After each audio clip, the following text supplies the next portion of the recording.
Monday morning smelled like floor wax, cold cereal, and indifference. Southridge High buzzed with the half-asleep chatter of teenagers dragging their sneakers through metal detectors and slapping half-hearted high-fives. Elijah Brooks walked in silent sync with the noise but apart from it, like a ghost on autopilot. Same hoodie, same backpack with the frayed strap, same corner seat in the back row of Mrs. Callahan's homeroom class, by the window, by choice. No one ever sat next to Elijah. Not because he was weird. Because he was nothing to them. Nothing memorable, nothing flashy. Just a quiet black kid who didn't speak unless asked and didn't raise his hand even when he knew the answer. Especially when he knew the answer. The bell rang. The lesson started. And Elijah faded. At Southridge, being loud got you noticed. Being flashy got you liked. Being black got you labeled, unless you knew how to play the game. Elijah didn't play. He wasn't on the basketball team. He didn't freestyle at lunch. He didn't fight. He didn't flirt. He just listened. And in a school like this, being a listener meant being invisible. From his corner desk, Elijah could see the whole class without anyone seeing him. Jarell and Devon trading jokes with too much volume. Sierra twirling her hair, not paying attention. Mrs. Callahan droning on about photosynthesis while checking her phone behind the biology textbook. Elijah's notebook, however, wasn't full of doodles like the others. It was precise. Lined with meticulous notes in tiny handwriting. He copied what mattered, and then underlined what others would have missed. He didn't need anyone to know he was smart. That was the point. But being invisible had a cost. When the test papers were handed back, Elijah's landed face down on his desk. No smile, no praise, no acknowledgement. Even though it had a bold red 98 scrawled at the top. "All right, y'all," Mrs. Callahan called out, "I want you to look at number 7, because almost none of you got it right." She didn't look at Elijah. Elijah got it right. His lips stayed pressed in a line. Lunchtime. He sat on the far edge of the cafeteria, under a broken light that flickered like a dying star. His tray had a slice of dry pizza and 2 tater tots. He never complained. He ate slow, 1 bite at a time, headphones in, no music playing, just an excuse not to talk. A group of juniors at the next table were laughing about a new TikTok challenge. "Yo, I bet Elijah too scared to even post a selfie," one of them chuckled. Elijah didn't look up. He was used to this. They never said it loud enough for a teacher to hear. Never said it to his face. Just enough to remind him he didn't belong. After school. Elijah walked the long way home, past the dollar store, past the liquor mart with the busted neon sign, past the church with the graffiti-tagged brick. His home was a 1-bedroom apartment on the 3rd floor of a red brick building that always smelled like fried onions and cigarette smoke. His grandmother, Miss May, was asleep in the recliner, mouth slightly open, her favorite TV show rerunning in the background. He tiptoed around her, dropped his backpack, and made a beeline for the small desk in the corner of their cramped living room. A single lamp illuminated a stack of spiral notebooks and one worn-out laptop missing the letter E on the keyboard. This was where Elijah came alive. He opened the laptop, booted up a practice SAT test, and lost himself in logic puzzles and sentence completions. It was the only world that made sense to him. The rules were clear. The answers weren't up for debate. No one cared what you looked like, only whether you were right. That night, Miss May stirred. "Elijah, baby, you eat yet?" she asked, voice raspy with sleep. "Yeah, Nana," he said softly, eyes still on the screen. "You stayin' up late again with them tests?" "I'm okay." She watched him for a long moment. "You always say that," she murmured, more to herself than to him. The next day. In homeroom, a substitute teacher named Miss Taylor stood at the front. Young, sharp, and alert. Unlike the others, she made eye contact. Pop quiz, she announced, and groans erupted. 5 questions. Math and reading mix. You'll have 10 minutes. Don't worry, it's just for me to get a sense of where you're at. She walked around as the class worked. When she passed Elijah's desk, she paused. He was already on question 4. By the end of the 10 minutes, Elijah was done. Completely. No eraser marks. Just clean logic and certainty. She collected the quizzes. Later that day, she reviewed them in the teacher's lounge. "Who's Elijah Brooks?" she asked aloud. "Quiet kid. Sits in the back," another teacher replied without lifting her eyes from her coffee. "Nice enough. Keeps to himself." Miss Taylor stared at Elijah's answers. All 5 right. Perfect math logic. Impressive reading comprehension. Like. Ivy League level impressive. The teacher shrugged. Probably got lucky. That kid doesn't talk. Wednesday. Miss Taylor handed Elijah a folded paper at the end of class. A practice SAT math problem, complex and challenging. On the back. "Can you solve this?" Elijah looked up, startled. He nodded once. Pocketed the paper. When he solved it that night, he didn't just get the answer. He wrote an explanation. Neat and precise. Like he was teaching someone else. He handed it to her quietly the next morning. She unfolded it. "Read the work." And smiled. "You ever think about taking the SAT, Elijah?" He hesitated. Shrugged. "I think, you should," she said. "You've got something. I don't know if anyone's told you that." He looked down at his shoes. "No," he said. "Not really." Back in the lounge, Miss Taylor brought it up again. This time, louder. "That Brooks kid? He's got something. I'm serious." A chuckle from across the room. "You're new. Give it time. They all burn out eventually." Miss Taylor didn't respond. But she didn't forget either. That night, Elijah searched how to take the SAT for free. He found out about a fee waiver for low-income students. He found practice tests. He found stories, kids like him, from nowhere, who somehow made it out. He clicked on a video. A girl from the Bronx. Scored a 1570. Full ride to Yale. At the end of her video, she looked straight into the camera and said, "They don't expect people like us to win. So when we do, it changes everything." Elijah closed the laptop. His hands trembled. He didn't know what it would take. But for the first time, he wanted to find out. Hit subscribe and leave a comment with where you're watching from. This story might just spark a new beginning. What's one thing that always pushes you forward, even when things get tough? Elijah didn't always used to be this quiet. There was a time when he ran around barefoot in the hallway of apartment 3B, screaming at the top of his lungs that he was going to be a space detective. When he was 5, he taped toilet paper rolls to the sides of his head and said they were brain boosters. His mother used to laugh until her eyes watered. That was before the sirens. Before the door got kicked in. Before she disappeared behind steel bars and broken promises. He didn't talk much after that. When they took his mom away, Elijah was only 7.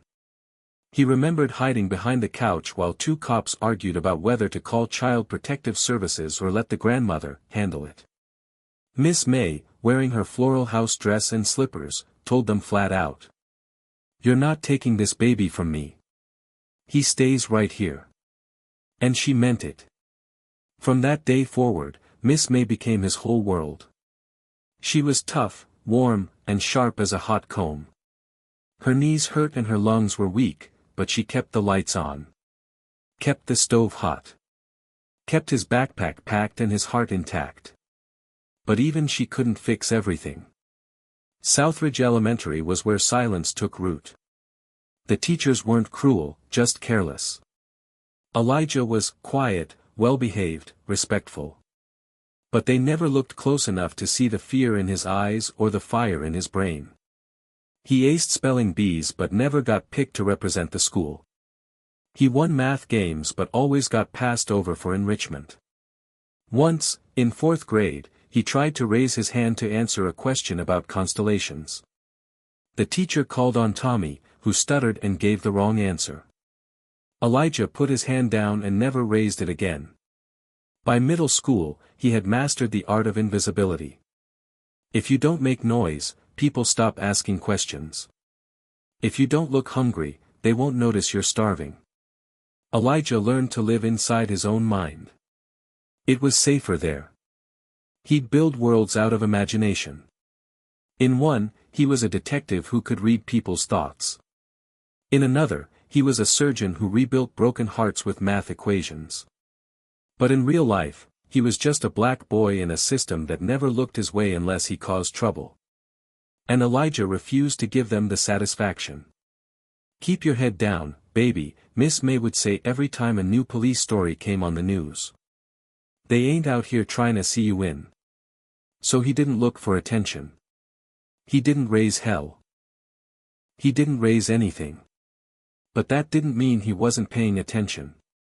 At night, after homework and dishes and the occasional prayer whispered into the cracked ceiling, Elijah would take out his notebook and write down things that didn't make sense to him. Why do people who shout lies get more attention than people who whisper truths? Why do some kids get tutors and others get detention for the same mistake?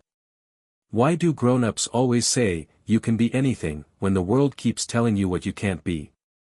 Miss May caught him one night, sitting at the window with a flashlight and a library book on astrophysics. "What you doing up, child?" she asked, rubbing her eyes. "Just reading," he said, trying to cover the notebook with his arm. She sat beside him, bones creaking with effort. "You always reading," she said. "You like your mama that way." He froze. Nobody talked about his mama.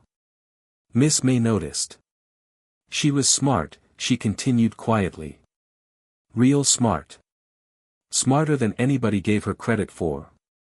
But life got to her before college ever could. Elijah turned to her, surprised. She wanted to be a writer, Miss May said. Had notebooks full of poems. Wrote one about you before you was even born. What happened to them? He asked. Miss May looked away.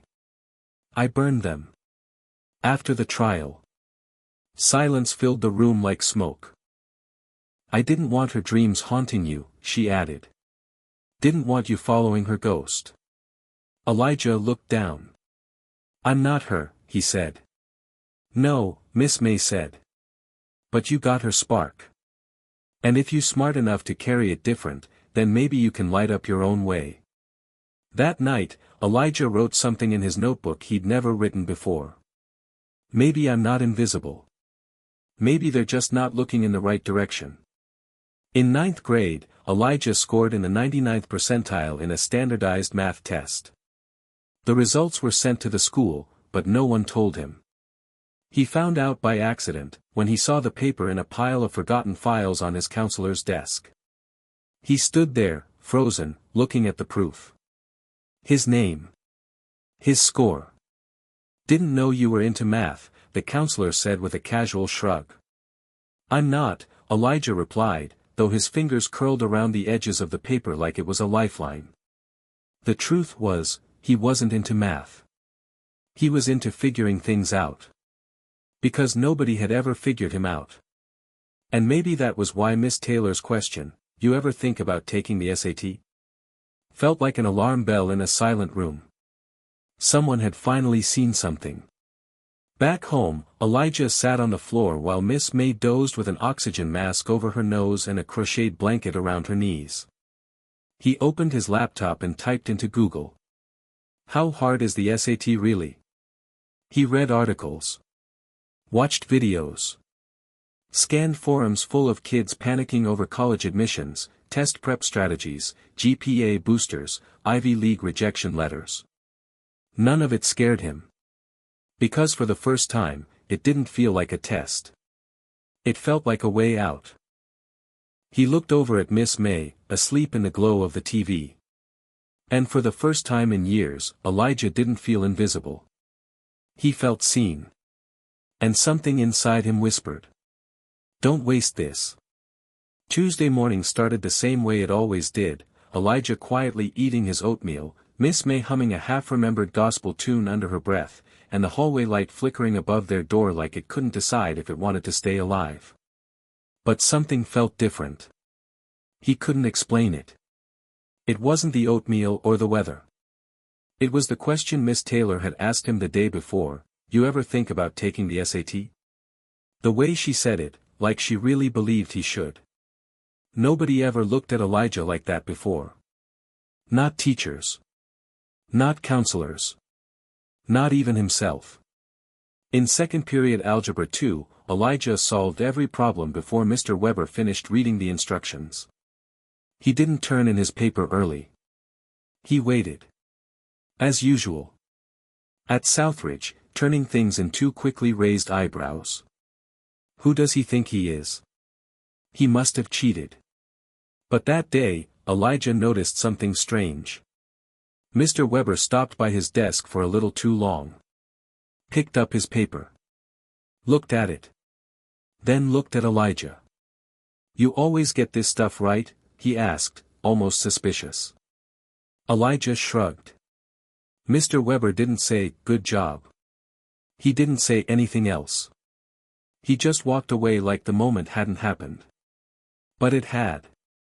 And it stuck in Elijah's mind for the rest of the day. In the library after school, Elijah pulled out the SAT practice problem Miss Taylor gave him yesterday, just for fun, she said. Now she knew better. He had written the solution on the back with complete step-by-step reasoning, just like they did in prep books. He even added a note, "There's a faster way to do this problem using substitution." Elijah never meant to sound cocky. It was just true. He hesitated before handing the paper back to her during last period. Miss Taylor read it after the bell rang. And her smile was different this time. It wasn't just surprise, it was recognition. "Elijah," she said, quietly enough that no one else could hear. "This is advanced." He nodded, unsure what to say. "Did you know there's a free SAT coming up next month through the district?" she added. "You could take it. No cost." Elijah blinked. "I don't know, if I'm ready." She looked at him hard. "You're more ready than you think." At home that night, Elijah sat in silence, staring at the SAT problem Miss Taylor gave him. He had gotten it right. Completely right. Faster than he thought he could. But something was bothering him. He pulled out his school-issued Chromebook and searched again. Highest SAT score possible. Answer, 1,600. Then. What's considered a good SAT score? Answer, 1,200 to 1,300 equals above average. 1,400 plus equals competitive. 1,500 plus equals Ivy League level. Elijah stared at the screen like it had just revealed a secret world no one had ever told him about. The next day, Miss Taylor stopped Elijah after class.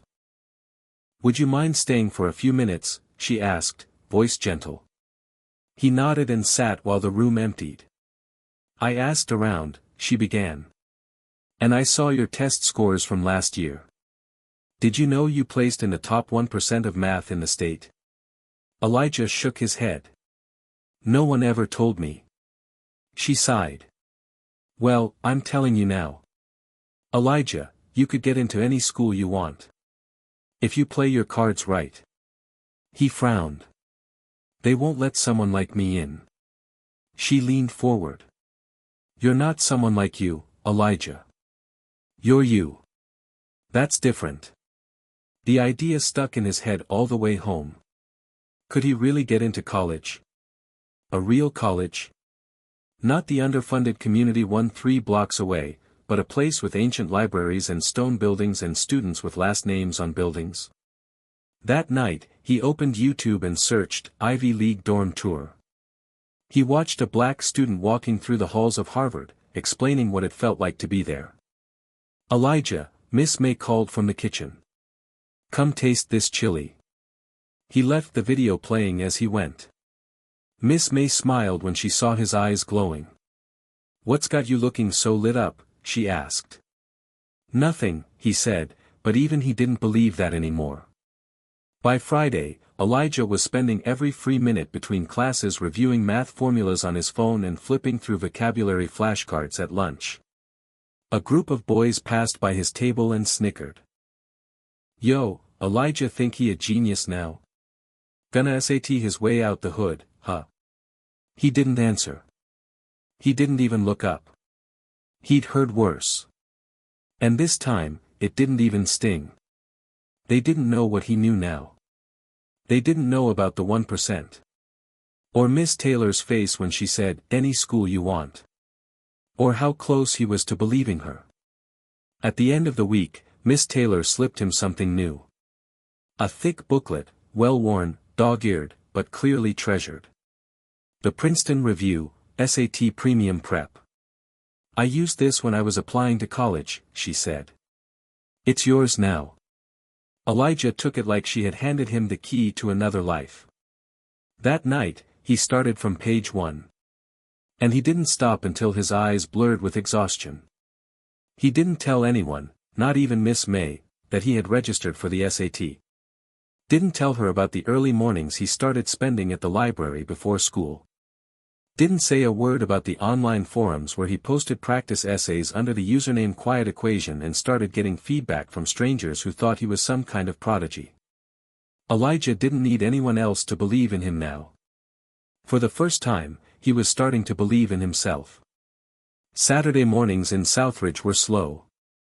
The sidewalks were quiet, except for the occasional shopping cart rattling down cracked pavement or a stray dog sniffing a trash bag. Most kids from Elijah's school slept in, played video games, or hung around the bodega down the street.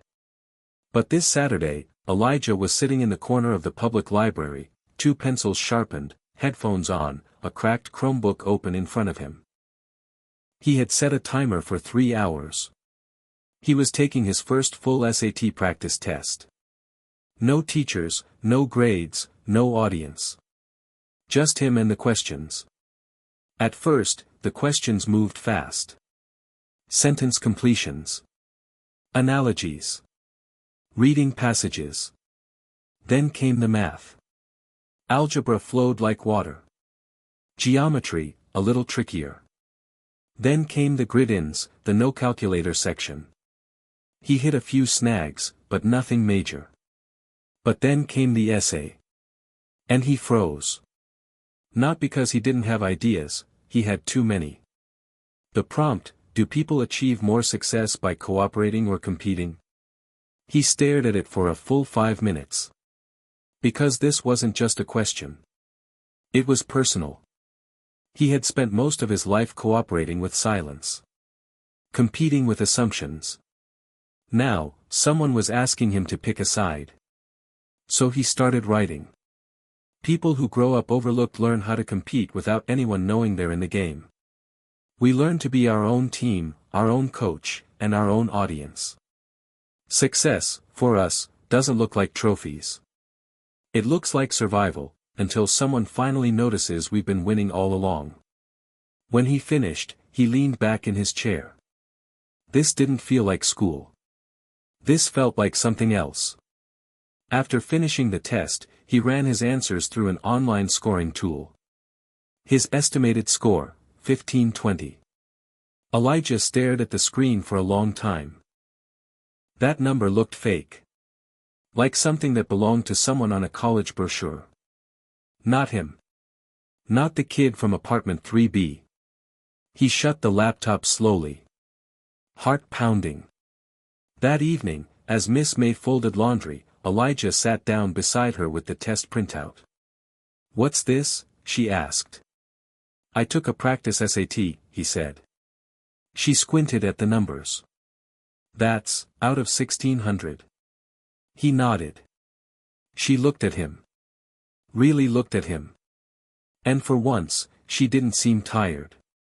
"You always been smart, baby," she said. "But that right there.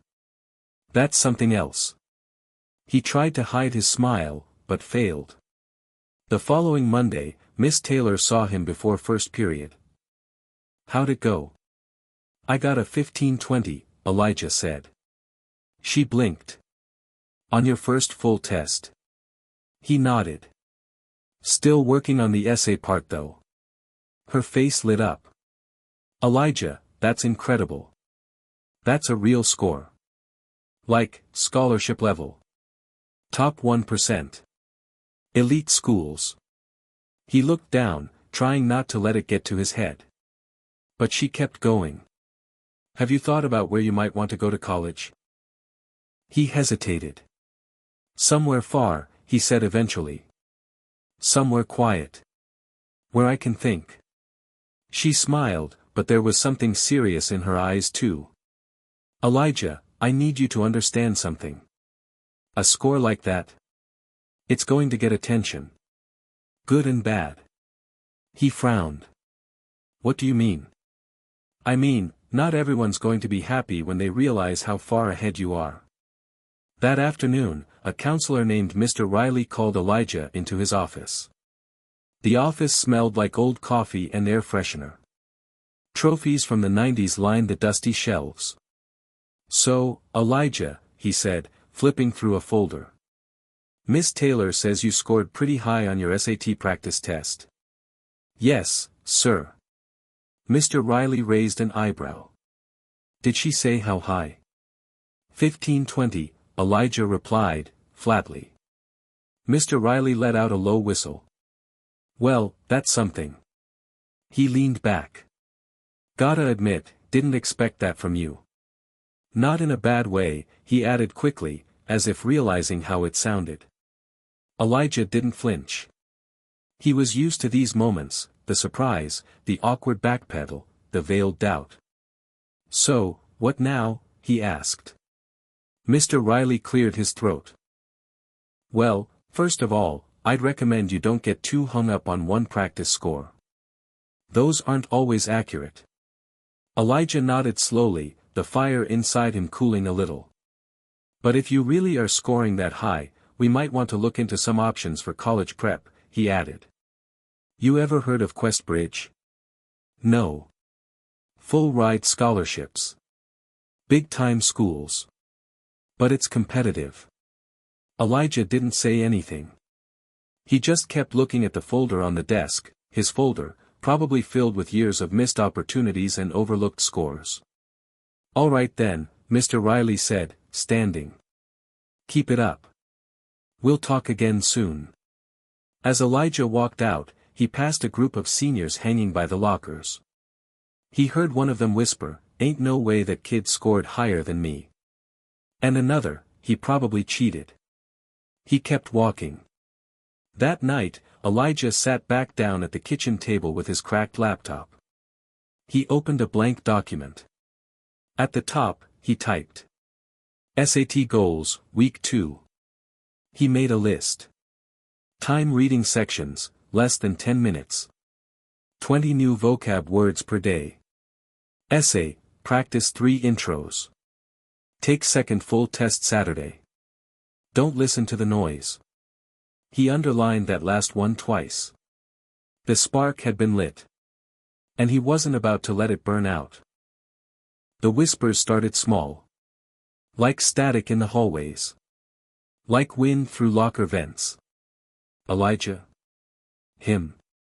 Nah, bro's quiet as a mouse. Ain't no way.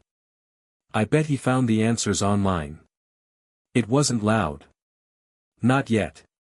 But it was everywhere. On Monday, Elijah sat in chemistry, minding his own business, when he felt it, eyes on the back of his head. Not just one pair. Several.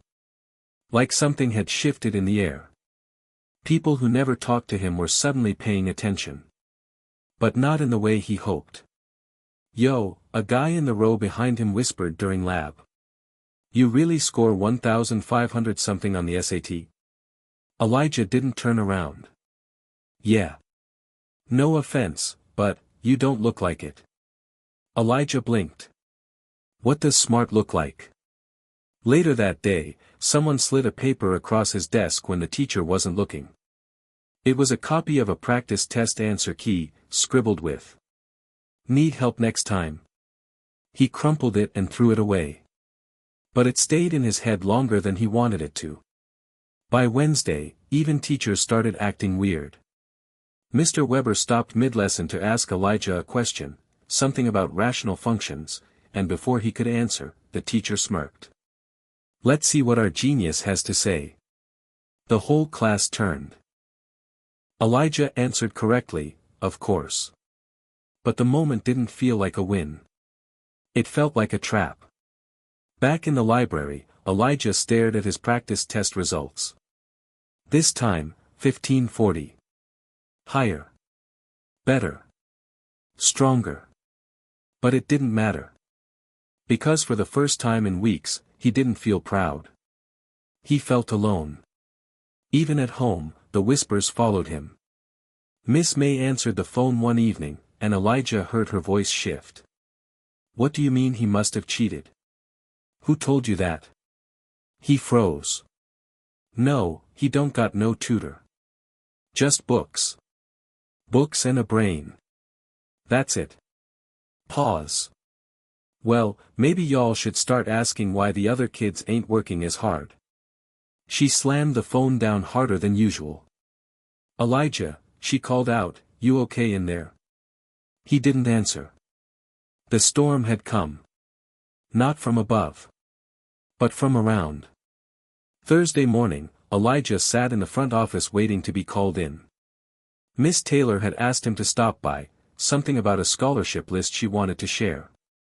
He sat quietly, flipping through his notes, when he heard a voice from inside the counselor's office. "Just doesn't make sense. He's not even in any AP classes." Another voice replied, "And yet he gets a 1500 plus. You don't think that's strange?" Elijah froze. It was about him. Again. The door opened, and Mr. Riley stepped out, looking a little surprised to see him there already. "Oh. Elijah. Didn't realize you were here." He walked past, awkwardly straightening his tie. Miss Taylor met him a few minutes later with a warm smile, but Elijah could tell, she knew. And it made something in his chest cave in. "I heard some things today," she said gently, as they sat in the empty classroom. He nodded, not looking up. "People talking?" "Yeah." She didn't sugarcoat it. That was one thing Elijah respected about her. "I just want to say," she continued, "you don't owe anyone your proof. Your success isn't a crime. Let them talk." Elijah looked at her. "What if I start to believe them?" Silence. Then. "I've had that feeling too," she admitted. "First time I got into college, a professor told me I was probably just a diversity admit. You know what I did?" "What?" "I proved him right, and then proved I deserved to be there even more." That night, Elijah couldn't sleep. He kept hearing that voice in the office, "He's not even in any AP classes." He opened his laptop and typed. "What are the hardest colleges to get into?" The list blinked onto the screen. Harvard. MIT. Princeton. Stanford. Yale. Then he searched. "Do colleges believe black kids can score 1500 plus on the SAT?" He stared at the results. Article after article about bias in standardized testing. Studies on underrepresentation. Forums full of doubt and coded language. He slammed the laptop shut.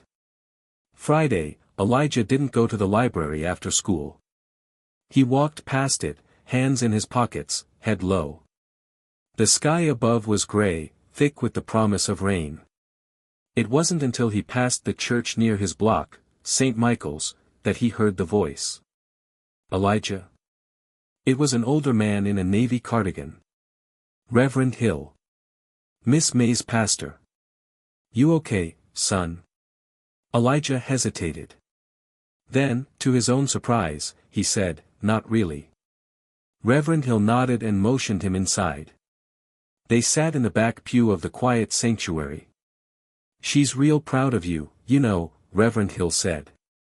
"Your grandma tells the whole church about you every Sunday." Elijah stared at the altar. "People think I cheated." Reverend Hill chuckled softly.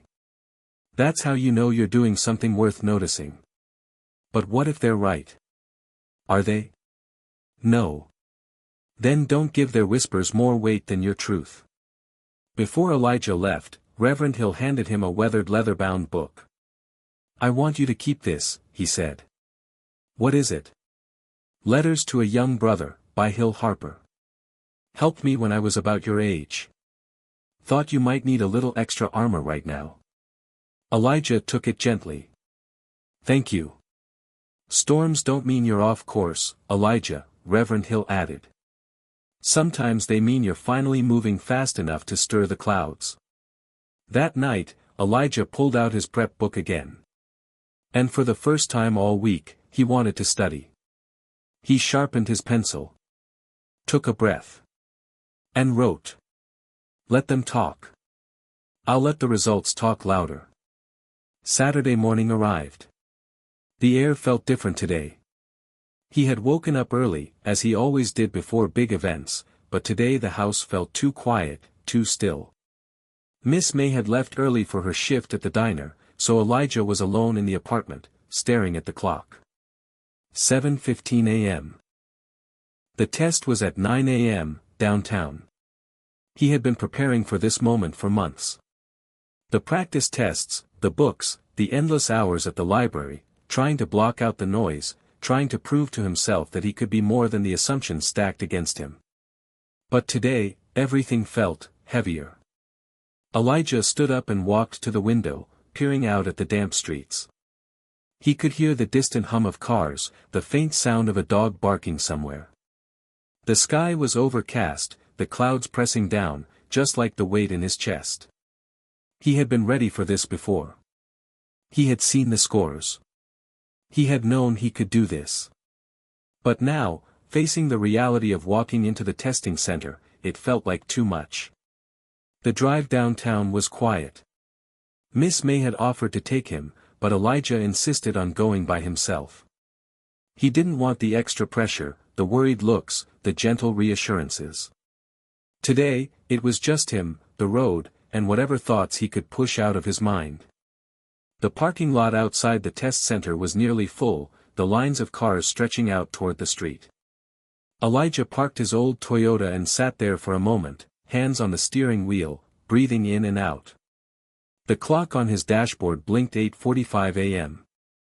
5 minutes until check-in. He got out of the car and walked toward the entrance. The building looked sterile, cold. Inside, there were kids everywhere, nervous kids, confident kids, quiet kids.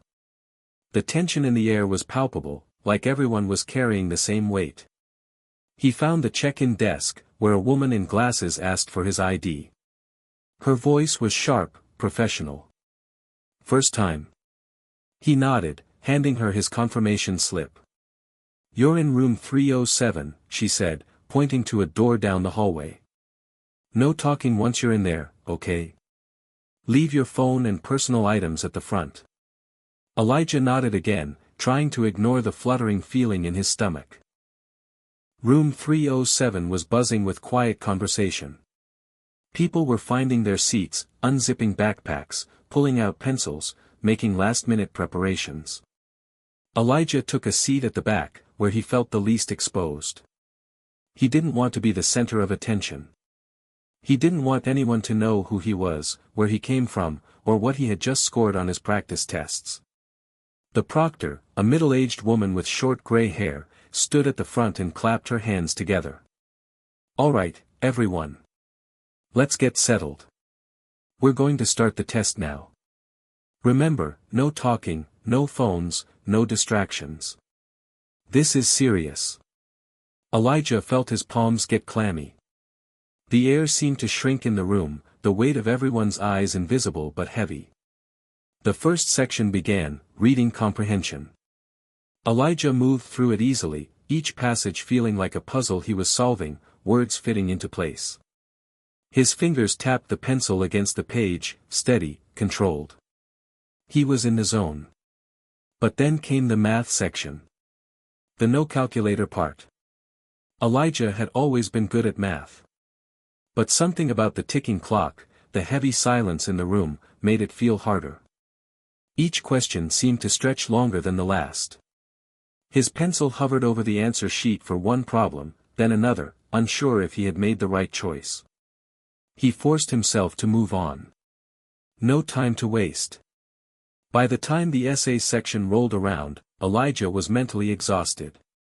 His eyes burned, his body tense. The prompt, what role does tradition play in shaping the future? He closed his eyes for a moment. Tradition. Future. It felt like a metaphor for everything he had been trying to reconcile inside himself, his own expectations, the legacy of his family, and what was yet to come. He opened his eyes and began to write. The future is shaped by what we choose to carry with us, what we decide to keep from the past, and what we reject. Tradition isn't a wall we run into. It's a foundation we build upon. The words came faster than he expected, his mind clearer now. He finished the essay with just minutes to spare, feeling a sense of relief, like a weight had lifted off his chest.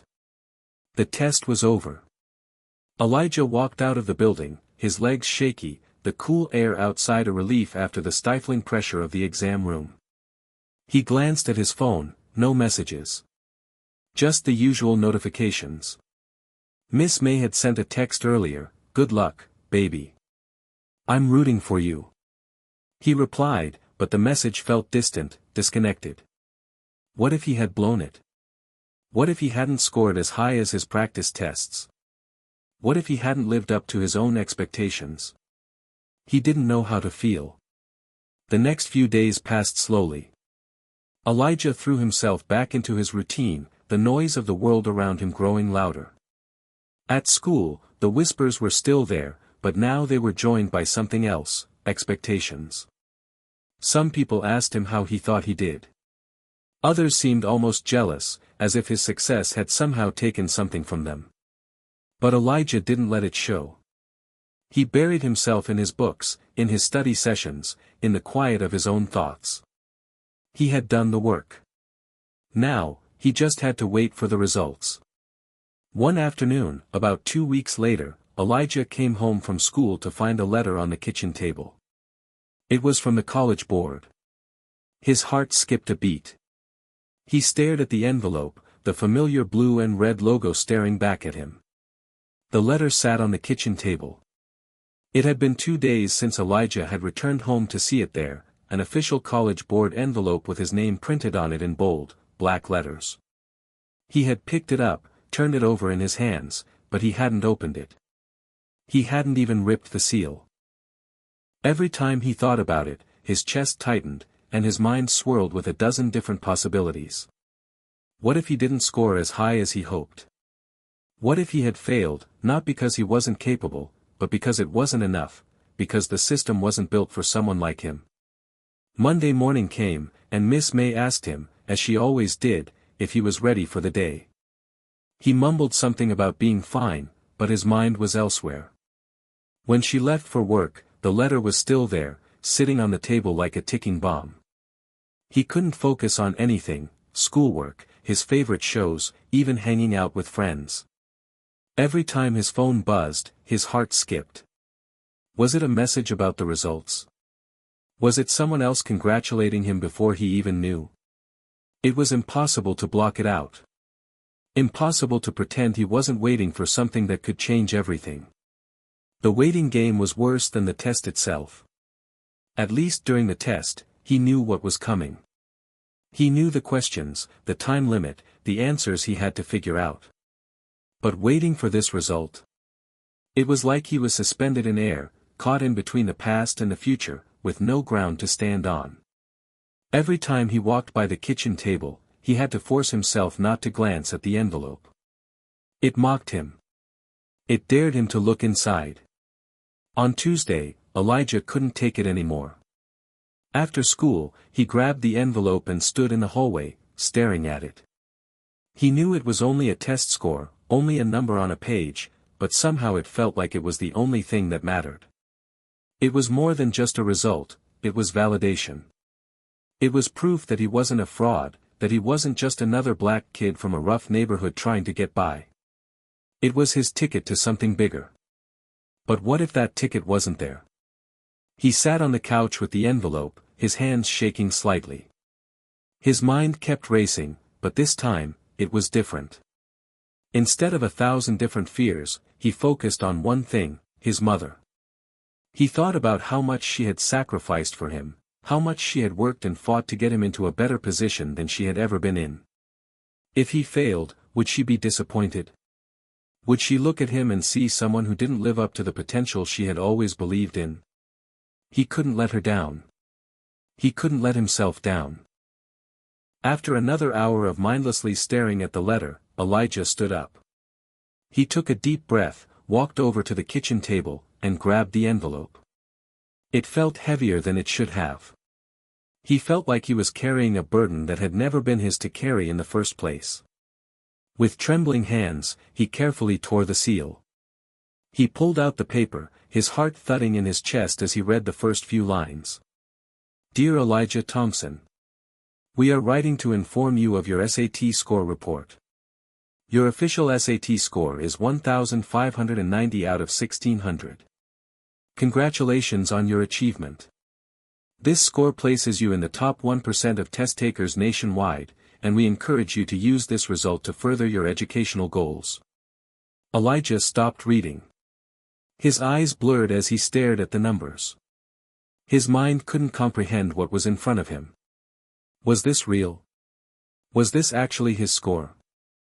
1,590, out of 1,600. His chest felt tight, and he let out a breath he didn't realize he had been holding. The weight in his stomach had evaporated, leaving only an overwhelming sense of disbelief. He couldn't process it. For a moment, everything around him seemed muffled. The world felt distant.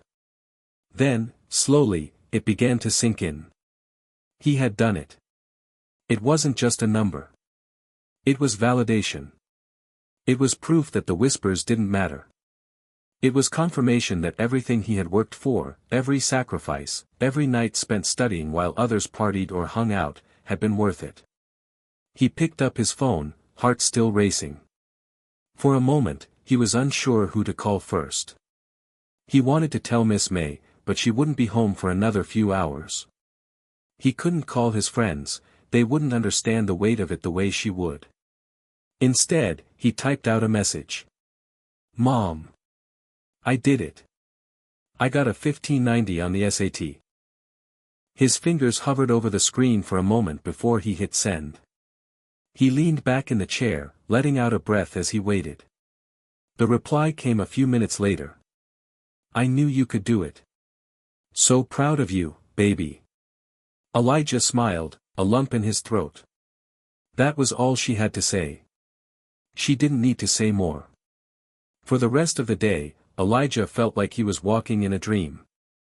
It was a good dream, but it still felt surreal. He thought back to the whispers in school. The doubts. The looks. He thought back to that first day when he saw the score on his practice test and how everyone told him it couldn't be real. He thought about the people who had questioned him, and now he could feel that old fire building up again. The sense of victory was there, but it wasn't about showing them he was better.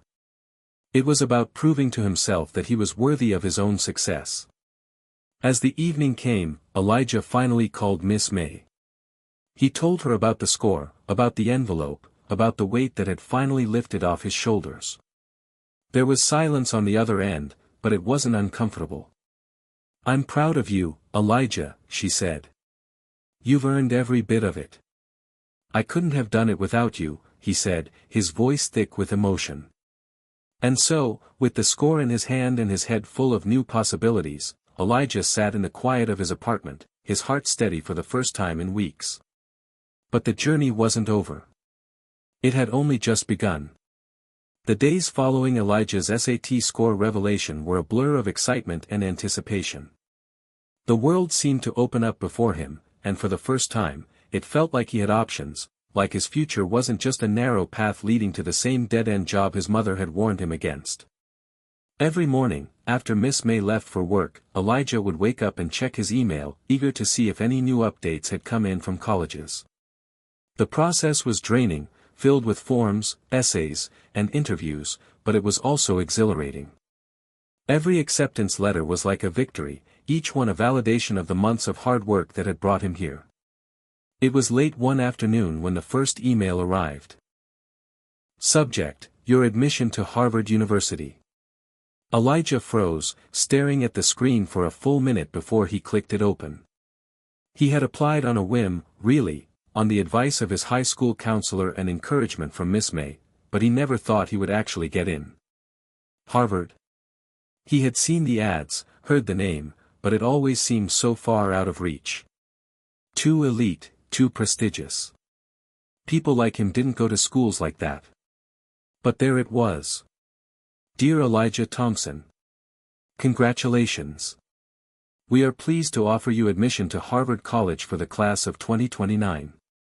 We were deeply impressed by your SAT score of 1590, your academic accomplishments, and the dedication you've demonstrated in all aspects of your life. We look forward to welcoming you to the Harvard community. Elijah stared at the words for what felt like hours, his mind racing. This was real. He had been accepted to Harvard. His phone buzzed, his mother was calling.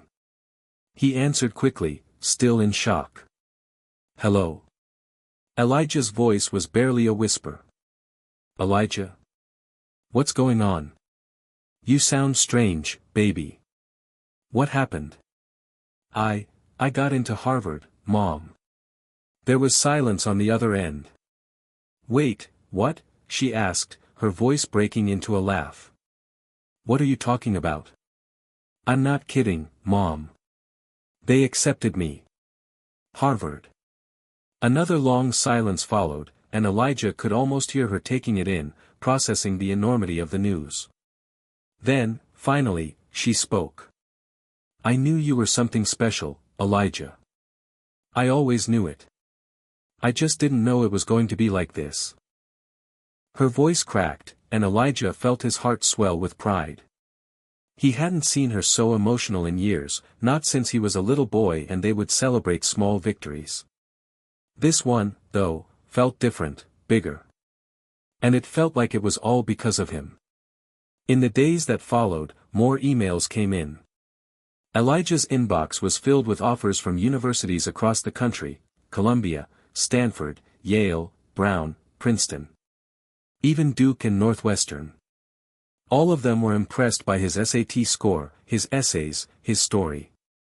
Some of them offered him scholarships, others guaranteed him financial aid packages that would cover almost all of his expenses. For the first time in his life, Elijah felt like he was in control. He had options. He could choose where he wanted to go, what kind of future he wanted to build. But with those options came a whole new set of problems. He couldn't just pick the first school that accepted him. He had to think long and hard about what would be best for him, what would truly help him grow, not just as a student, but as a person. Harvard was an obvious choice. It was prestigious, had the resources, the connections. It was exactly where people like him were supposed to go if they wanted to change their lives. But then again, he couldn't ignore the pressure, the overwhelming idea of being surrounded by kids who had been born with opportunities that had never been available to him. Would he belong there? Would he be good enough? And then there was Columbia, a close second. New York City. The energy, the culture, the endless opportunities. It felt like a place where he could truly reinvent himself, but it was also expensive, and the cost of living in the city was high. Would he be able to make it work? As the days wore on, the decisions became even more complicated. He sat at the kitchen table each night, the letters scattered before him, each one representing a future, a life, that could be his.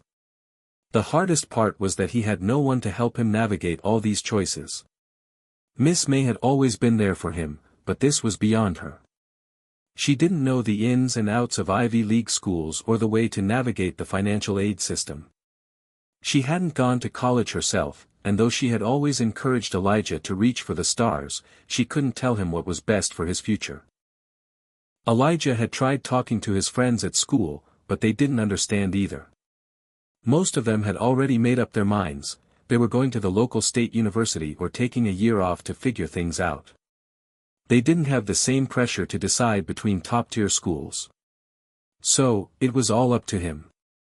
One evening, as Miss May sat down at the table with a cup of tea after her shift, Elijah decided to bring it up. "Miss May, I don't know what to do," he said, staring down at the pile of letters. "I've got all these schools, all these options, but I don't know which one is right for me. I want to do something big, something different, but I'm not sure where." She studied him for a moment, then put her tea down and folded her hands in her lap. "You've got so many choices now, Elijah. That's a good problem to have, you know," she said with a smile. "But here's the thing, you've worked hard to get to this point. You've earned every one of those letters. And now, it's up to you to choose where you want to go. What feels right in your heart? What do you want out of all this?" Elijah sat quietly, the weight of the decision hanging on him. "I just don't want to mess it up," he said softly. "Messing it up?" Miss May asked with a raised eyebrow. "You're already doing more than anyone ever expected, Elijah. You've got a future ahead of you. You just need to choose the path that feels right. Trust yourself." By the end of the week, Elijah was still unsure. But there was something comforting in Miss May's words. She was right, he had earned this. He had worked for it. And maybe, just maybe, he could afford to take a little time and figure out which school was truly the right fit for him. For the first time in his life, Elijah felt a sense of hope for what the future could hold, instead of fear. The days seemed to drag on as Elijah tried to make his final decision. His inbox had become a flood of offers, financial aid packages, scholarship opportunities, and congratulatory letters from prestigious universities. But despite all the accolades and recognition, the weight of his choice was heavier than he ever imagined. Harvard was the dream. Everyone told him that, from his high school teachers to the people in his community who had always hoped for something better for kids like him. Harvard was where the most successful people went, and it had the kind of resources that could make anyone's dream a reality. It was prestigious. It was an opportunity that would open doors he couldn't even begin to imagine. But then there was Columbia. New York City. The thought of being in the heart of one of the most vibrant, diverse cities in the world was enticing. He had always been drawn to the energy of the city, the culture, the pace, the constant movement. It felt like a place where he could truly make a name for himself. But it was expensive. The cost of living in New York was astronomical, even with the scholarship they'd offered him. And though the city would be an exciting challenge, he couldn't ignore the fact that it might also be a huge burden financially. He had spent hours poring over the financial aid packages, calculating the costs, reading through every scholarship offer. And every time, it felt like his options were slipping through his fingers. Every number, every statistic, felt like a test in itself. And no matter how many times he reviewed the information, the answer wasn't clear. It was Miss May who brought him back to his center. She was always there, always steady, a constant in the midst of the storm of decisions Elijah was facing. "Have you figured it out yet, Elijah?" she asked one evening, as they sat at the kitchen table, the evening light filtering in through the window. He looked at her, his face tired from days of deliberating, of trying to compare every option. "I don't know, Miss May," Elijah admitted. "I feel like I'm stuck. Harvard, Columbia. They're both so different. I don't know which one is the right fit." Miss May leaned back in her chair and studied him. She had watched him grow, had seen him struggle and rise, and she knew how much this moment meant to him. She also knew that no matter what choice he made, Elijah would be fine. He was strong, resilient, and capable. You've got to stop looking at it like it's all about what you're supposed to do, Elijah. Stop thinking about the pressure, or what people expect of you, she said softly. You need to think about what's going to make you happiest, what's going to help you grow the most. There's no perfect choice, baby. You've already proven that you're capable of greatness. Now you've just got to trust yourself to take that next step. Elijah thought about her words.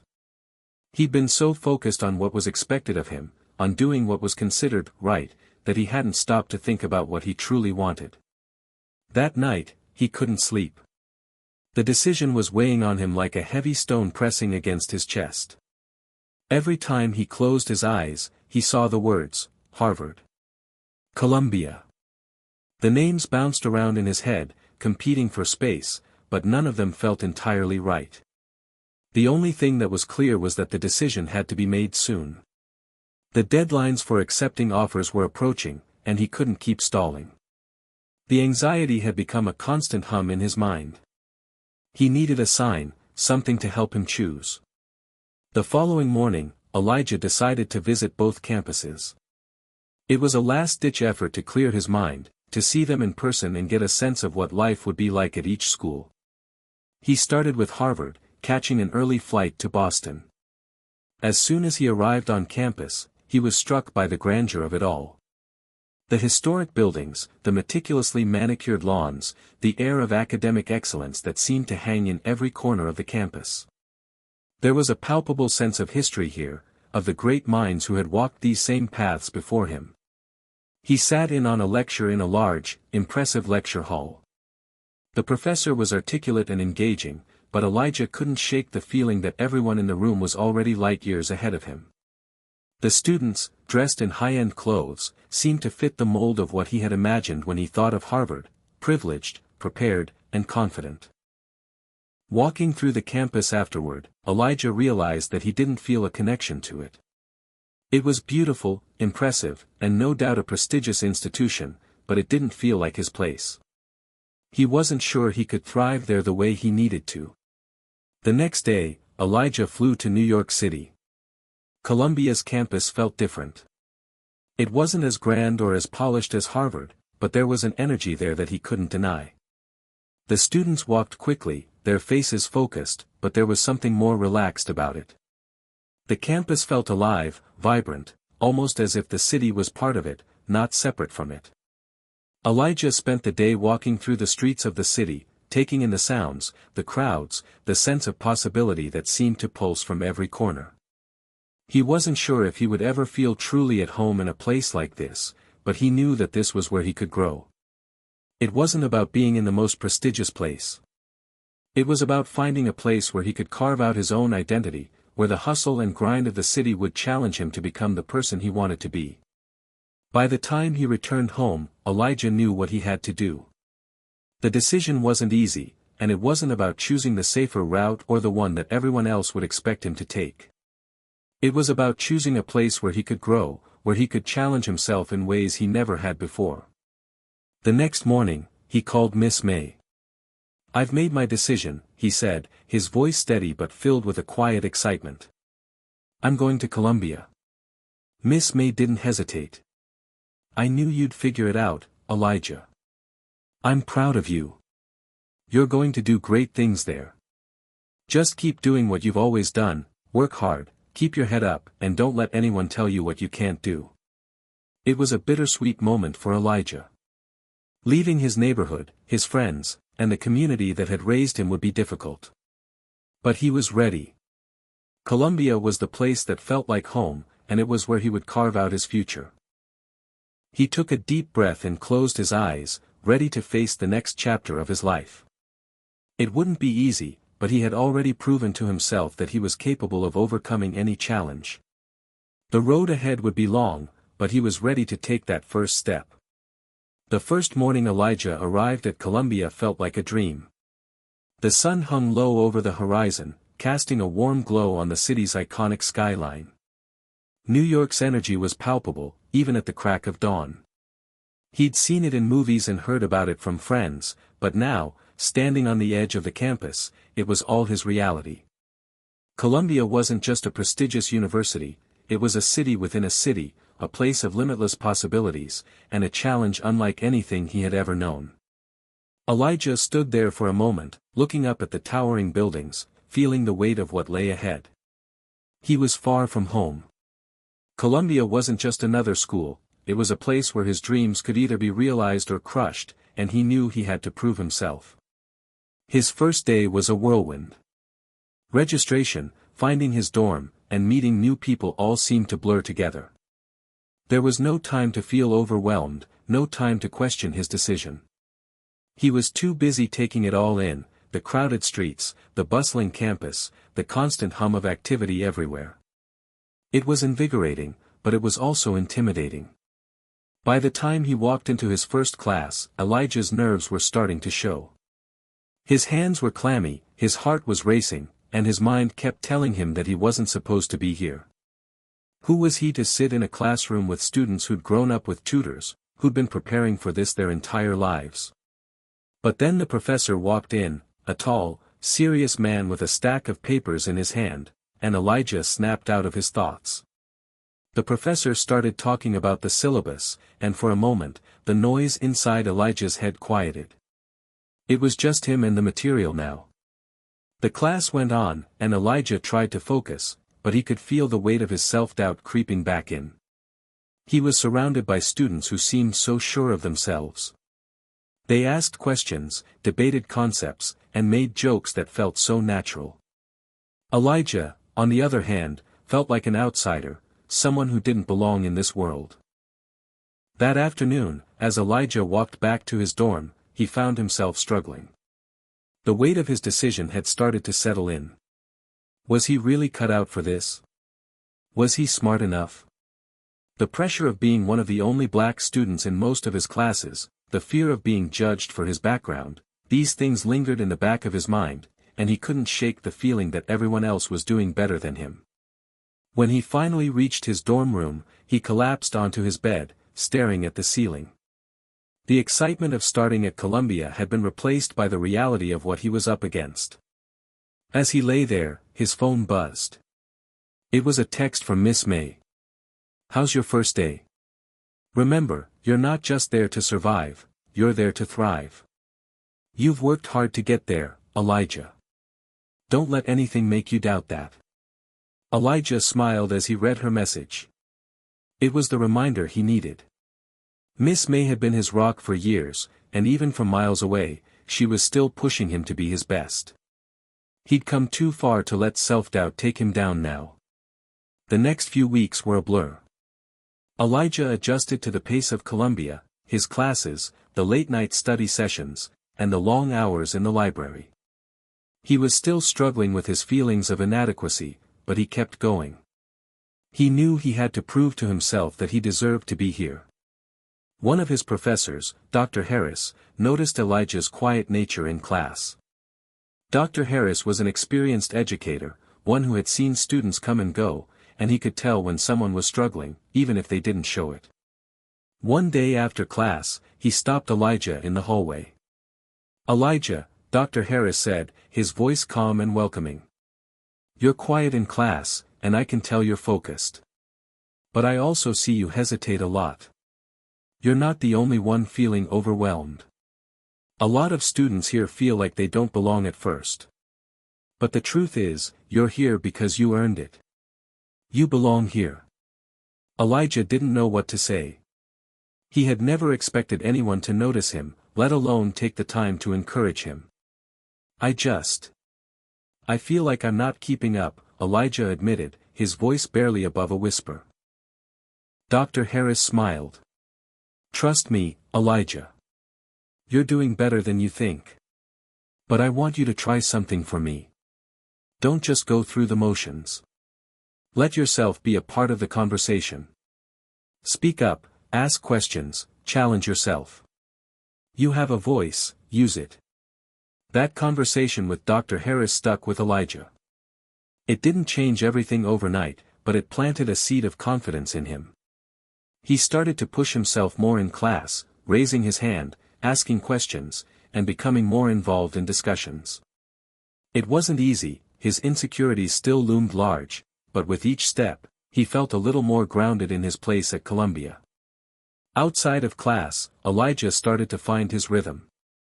He met a few students who were from similar backgrounds, who understood the pressure of being the token, black student at an Ivy League school. They formed a study group and began meeting regularly, helping each other out with coursework and offering support. It felt good to be around people who understood his struggles, who didn't just see him as an outsider, but as someone with a unique perspective to offer. Elijah also started getting involved with a few campus organizations. One in particular, a student group dedicated to mentoring high school students from underprivileged backgrounds, caught his interest. It reminded him of his own journey, and he felt like it was something he could contribute to, something that could give him purpose beyond just academic success. One evening, as Elijah sat in his dorm room, reviewing his notes for an upcoming exam, he thought about how far he'd come in such a short time. He remembered his first day at Columbia, how unsure of himself he had felt, how out of place he had thought he was. But now, it felt different. He was starting to find his voice, to carve out a space for himself in this massive, intimidating institution. And while he knew it wasn't going to be easy, he also knew he was ready for whatever challenges lay ahead. The road was long, and there were days when he still doubted himself. But the more he pushed forward, the more he realized that he wasn't just at Columbia because of his SAT score or his academic accomplishments. He was there because he had earned it, because he had the resilience to keep going, even when everything felt impossible. And that was a lesson he would carry with him for the rest of his life. Elijah's second semester at Columbia came with new challenges, ones that tested both his academic abilities and his mental resilience. The initial excitement of being in the city and settling into college life had faded, replaced by the pressure of maintaining the level of excellence he had set for himself. His courses were demanding, the expectations were high, and for the first time in his life, Elijah found himself facing academic failure head-on. It started with his first midterm exam in calculus, a subject he had always been good at in high school. He'd breezed through the problems back then, confident in his abilities. But college-level calculus was another beast entirely. The night before the exam, Elijah stayed up late, poring over his notes. He had studied hard, attending every lecture, reviewing every chapter in the textbook. But something wasn't clicking. The material felt more abstract, the concepts harder to grasp, and no matter how hard he tried, he couldn't make sense of the final practice problems. In class, the professor had emphasized that the midterm was crucial, those who didn't perform well on it would likely struggle for the rest of the semester. Elijah couldn't afford to be one of those students. He had come too far to let one exam define his future. But as the test approached, his anxiety increased. He couldn't shake the feeling that he was falling behind, and the pressure of his own expectations weighed heavily on him. The morning of the exam, Elijah felt sick to his stomach. His hands trembled as he sat down in the large lecture hall, the papers spread out in front of him like a mountain he wasn't sure he could climb. The clock ticked loudly in his ears as he stared at the first problem. He tried to focus, but his mind kept racing. The questions seemed more complex than he remembered from the practice, and as time passed, Elijah began to feel more and more disoriented. When the bell rang signaling the end of the exam, Elijah handed in his paper with a sinking feeling in his chest. He knew it hadn't gone well. The next week, the grades were posted. Elijah had received a C. It wasn't the worst grade in the class, but it felt like a punch to the gut. He had never gotten a grade like that before. Back home, a C would have been a disaster, a reflection of failure.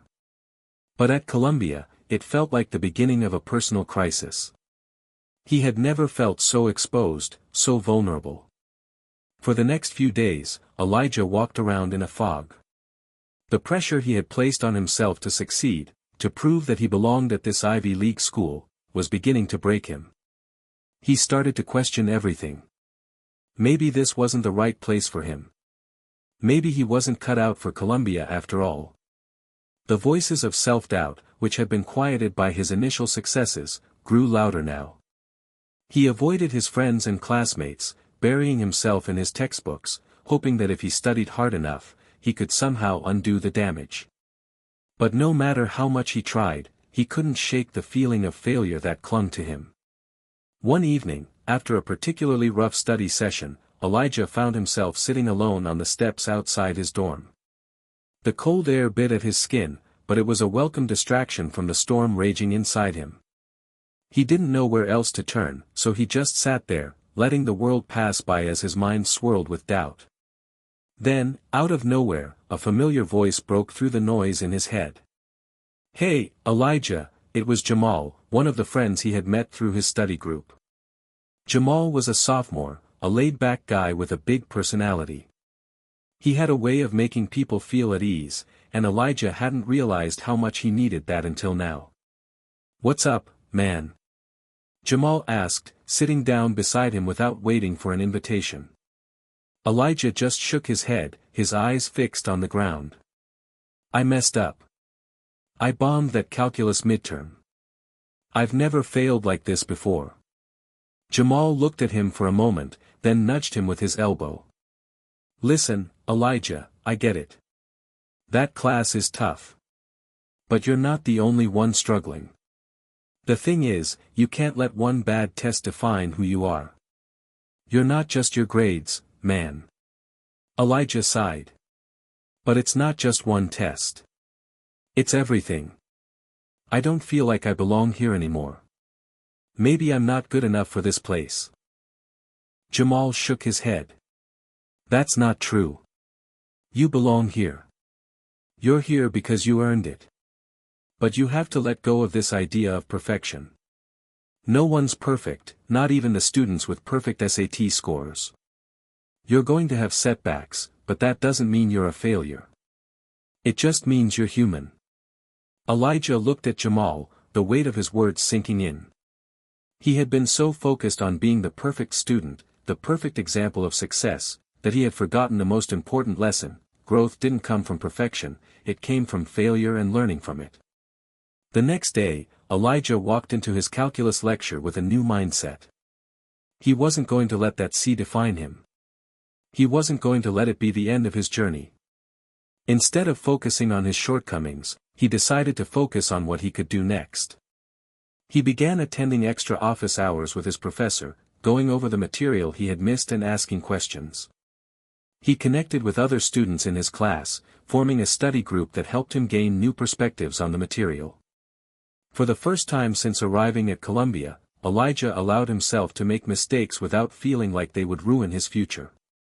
He didn't need to be perfect, he just needed to keep moving forward. Weeks later, the final exam rolled around. Elijah was ready. He had worked hard, reviewed every chapter, and had finally begun to grasp the concepts he had struggled with. When the exam was over, he felt confident that he had given it his best shot. A week later, the grades for the final exam were posted. Elijah couldn't help but feel a surge of nervous energy as he clicked on the link. The grade appeared on the screen. A. It wasn't just the grade that made Elijah smile, it was the journey he had taken to get there. He had failed, yes, but he had learned that failure wasn't the end. It was just another step in the process. He had grown as a student and as a person, and that was what mattered most. Elijah took a deep breath, feeling a sense of pride that had nothing to do with the grade itself. It had everything to do with the strength he had found within himself. That night, Elijah sat outside his dorm again, this time with a grin on his face. He was far from perfect, but that was okay. He had learned the true meaning of perseverance, and that, in itself, was a victory. Hit subscribe and leave a comment with where you're watching from. This story might just spark a new beginning. What's one thing that always pushes you forward, even when things get tough? As the spring semester at Columbia began to settle into a routine, Elijah found himself reflecting on his growth. His grades were improving, and the pressure of his first few months in college was starting to feel manageable.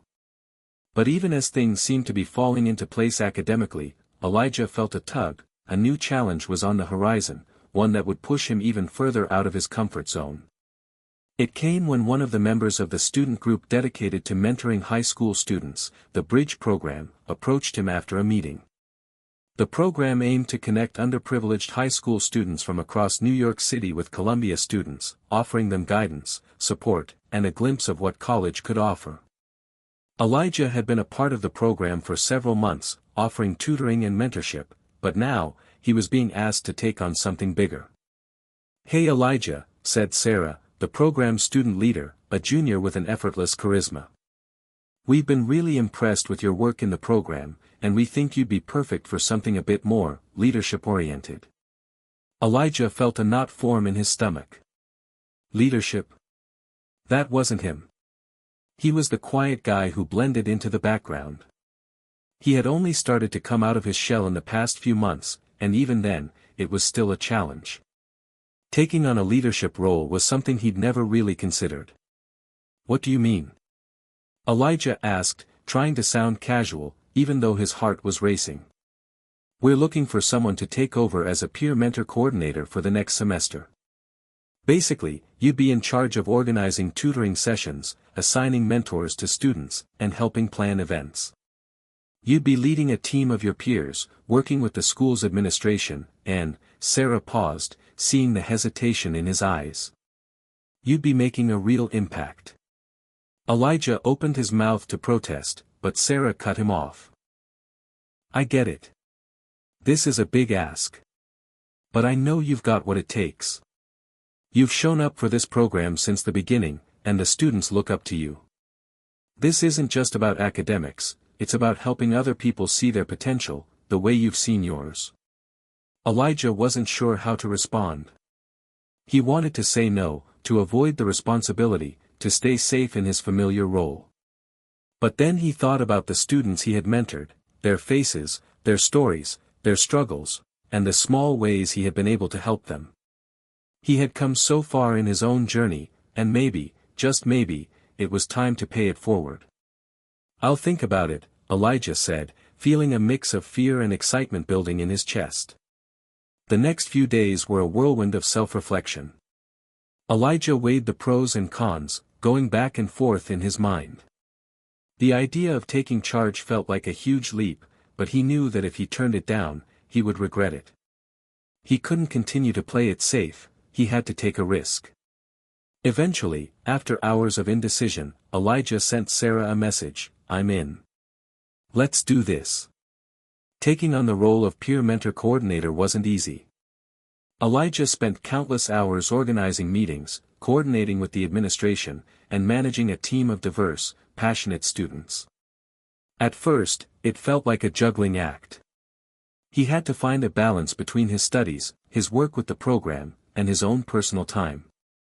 But as the weeks passed, Elijah began to realize that leadership wasn't just about being in charge, it was about guiding others, building trust, and leading by example. One of his biggest challenges came when he had to manage a conflict between two of the program's mentors, Jenna and Carlos. They had been assigned to work together with a particularly challenging student, and their personalities clashed. Jenna was enthusiastic, always trying to bring positive energy, while Carlos was more reserved and quiet, focused on getting things done without a lot of fanfare. Their differing approaches had caused tension, and the student they were working with wasn't responding well to either of them. Elijah could have easily ignored the situation, passed it off to someone else, or simply let it play out. But he knew that if he was going to be an effective leader, he needed to address the problem head-on. So, he called Jenna and Carlos into a meeting. At first, the conversation was tense. Both mentors were defensive, each thinking the other wasn't doing enough. But as Elijah listened to their perspectives, he realized that the problem wasn't their work ethic, it was a miscommunication. Neither of them had taken the time to understand where the other was coming from. "Listen," Elijah said, his voice calm but firm. "You both care about the student you're working with. That's clear. But if you're going to work together, you need to find a way to meet in the middle. Jenna, Carlos, you both have different strengths, and if you use them together, you can create a better plan for this student." After a long discussion, they came to a compromise. Jenna would work on building a stronger personal connection with the student, while Carlos would focus on the academic side, creating a more structured plan. They agreed to check in with each other regularly and share updates on their progress. When they came back to Elijah the next week, the tension had lifted, and the student was showing progress. Jenna and Carlos were both grateful for Elijah's intervention, and Elijah felt a sense of pride that he had managed the situation with empathy and understanding. As the semester continued, Elijah's leadership skills grew. He learned how to balance the needs of the program with the needs of his mentors and students. He became more comfortable with the idea of being in charge, but he never lost sight of what had drawn him to the program in the first place: helping others. One evening, just before the end of the semester, Elijah received a message from one of the high school students he had mentored early on. The student, Malik, had been struggling with his grades and his sense of self-worth, but Elijah had worked with him every week, encouraging him and giving him strategies to improve. Now, Malik was writing to thank him. "Elijah, I just wanted to let you know that I made the honor roll this semester. I don't know what I would have done without your help. You didn't just help me with my work, you showed me I'm capable of more than I thought. Thank you." Elijah smiled as he read the message, feeling a warmth spread through his chest. It wasn't about the grades or the accolades, it was about making a real difference in someone's life. By the end of the semester, Elijah had transformed in ways he hadn't expected. He had learned the importance of stepping up, not just for himself, but for others. Leadership had been challenging, but it had also been the most rewarding experience of his life. He had faced fears, worked through conflicts, and helped his peers and students grow. As he sat in his dorm room that evening, reflecting on the semester, Elijah realized that the lessons he had learned in his role as coordinator weren't just for the classroom or the program. They were lessons for life: leadership, empathy, resilience, and the power of supporting one another. He had taken a step outside his comfort zone, and in doing so, he had discovered something powerful about himself. As the spring semester at Columbia drew to a close, Elijah found himself at a crossroads. He had accomplished so much in such a short amount of time: improving academically, stepping into leadership roles, and mentoring younger students, but now, the weight of all his responsibilities was starting to take its toll. He was proud of how far he'd come, but something wasn't right. He had been pushing himself relentlessly for months, studying for finals, managing his leadership role in the Bridge program, and maintaining friendships. But as the pressure mounted, Elijah found himself feeling more and more drained. His mental and physical energy was depleted, and the exhaustion was beginning to cloud his focus. It wasn't that he wasn't enjoying the work. He had been genuinely invested in his role as a peer mentor coordinator, and the students he had worked with meant a lot to him. But Elijah had forgotten one crucial thing: in order to give to others, he first needed to take care of himself. He hadn't realized just how much he had neglected his own needs until one late night in the library, after hours of trying to finish an assignment. He was staring blankly at his computer screen, the words on the page blurring together. His mind kept drifting, and he realized, with a shock, that he hadn't taken a real break in weeks. No walks, no hanging out with friends, no time for himself. His body felt like it was running on fumes, and the mental fog was growing thicker by the day. "Elijah?" He turned to see Maya, one of his close friends from the mentorship program, standing in the doorway of the library study room. She was a few years older than him and had always been the one to remind him to take care of himself when he pushed too hard. "You've been in here for hours. You look like you haven't slept in days. What's going on?" Elijah tried to brush it off, but Maya wasn't having it. She walked over, pulled the chair out from under the table, and sat down across from him, crossing her arms. "You're burning out, Elijah. I can see it. You've been running on empty for weeks now. You need to slow down." Elijah let out a heavy sigh. "I can't slow down. There's too much to do.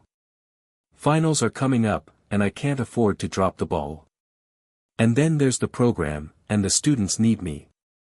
They're counting on me." Maya raised an eyebrow. "And what about you? Who's counting on you to take care of yourself?" Elijah hesitated. He hadn't really thought about it that way.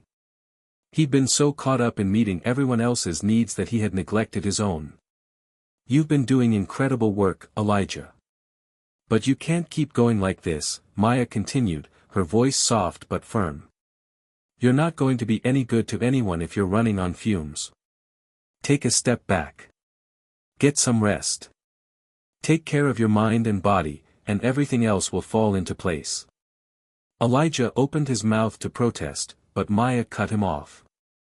"I'm serious, Elijah. You can't pour from an empty cup." Those words hit him like a ton of bricks. He had always been the one to put others first, but in doing so, he had ignored his own needs. He had spent so much time worrying about how he could help others succeed that he had forgotten that his own well-being was just as important. The next day, Elijah took Maya's advice to heart. He decided to scale back on his commitments, just for a little while. He sent emails to the students he mentored, letting them know that he would be unavailable for the next few days, and he reached out to Sarah, the program's leader, explaining that he needed to take a short break to recharge. It was a hard decision to make, but he knew it was the right one. He couldn't keep going at full speed without risking his own health. For the first time in months, Elijah allowed himself to rest. He spent the next few days focusing on himself, sleeping in, taking long walks through Central Park, and reading for fun instead of cramming for exams. He reconnected with friends he hadn't seen in a while, enjoying their company without the looming stress of deadlines. Slowly but surely, the fog in his mind began to lift, and he could feel the weight on his shoulders easing. One afternoon, Elijah found himself sitting on a bench by the Hudson River, the cool breeze ruffling his hair as he watched the boats drift by. He felt a sense of calm he hadn't experienced in ages. It was in these moments of stillness that he realized something important. He had always been driven by a fear of failure, the need to prove himself to others, to show everyone that he was capable of succeeding, even in the face of adversity. But now, he understood that success wasn't just about accomplishing everything on his to-do list or being the best at everything. It was about finding balance. It was about understanding his limits and knowing when to take a step back. The next week, Elijah returned to his responsibilities with renewed energy and focus. His studies, while still challenging, didn't seem as overwhelming. His role in the bridge program felt less like a burden and more like an opportunity to give back. He felt more present, more grounded, and more connected to the people around him. One of the things Elijah had learned during his time off was the importance of building a support network. Throughout his life, he had been the type to keep his struggles to himself, always trying to handle things on his own. But now, he realized that it wasn't a sign of weakness to ask for help. In fact, it was one of the strongest things a person could do. He reconnected with Jamal and Maya, leaning on them for emotional support when the stress of finals started to build. He also started seeing a counselor on campus, someone he could talk to about the pressures he was feeling and learn new ways to manage stress. Through these connections, Elijah began to understand something profound. It wasn't just about pushing through the hardships, it was about knowing when to ask for help, when to rest, and when to prioritize his mental health. By the time finals week arrived, Elijah was in a much better place. He was still working hard, but he wasn't sacrificing his health in the process. He had learned how to manage his time better and how to recognize when he needed a break. And more importantly, he had learned to value himself, not just for what he could do for others, but for who he was as a person. As the semester came to an end, Elijah found himself reflecting on how far he had come since his first days at Columbia. He had faced challenges, learned from his mistakes, and found strength in vulnerability. He had discovered that self-care wasn't a luxury, it was a necessity. And it wasn't about being perfect, it was about being present for both himself and others. Looking out over the campus, Elijah felt a quiet sense of pride. He had taken the road to self-discovery, and while it had been difficult, it had also been worth every step. As the summer approached and the campus began to empty, Elijah found himself with more free time than he had been used to.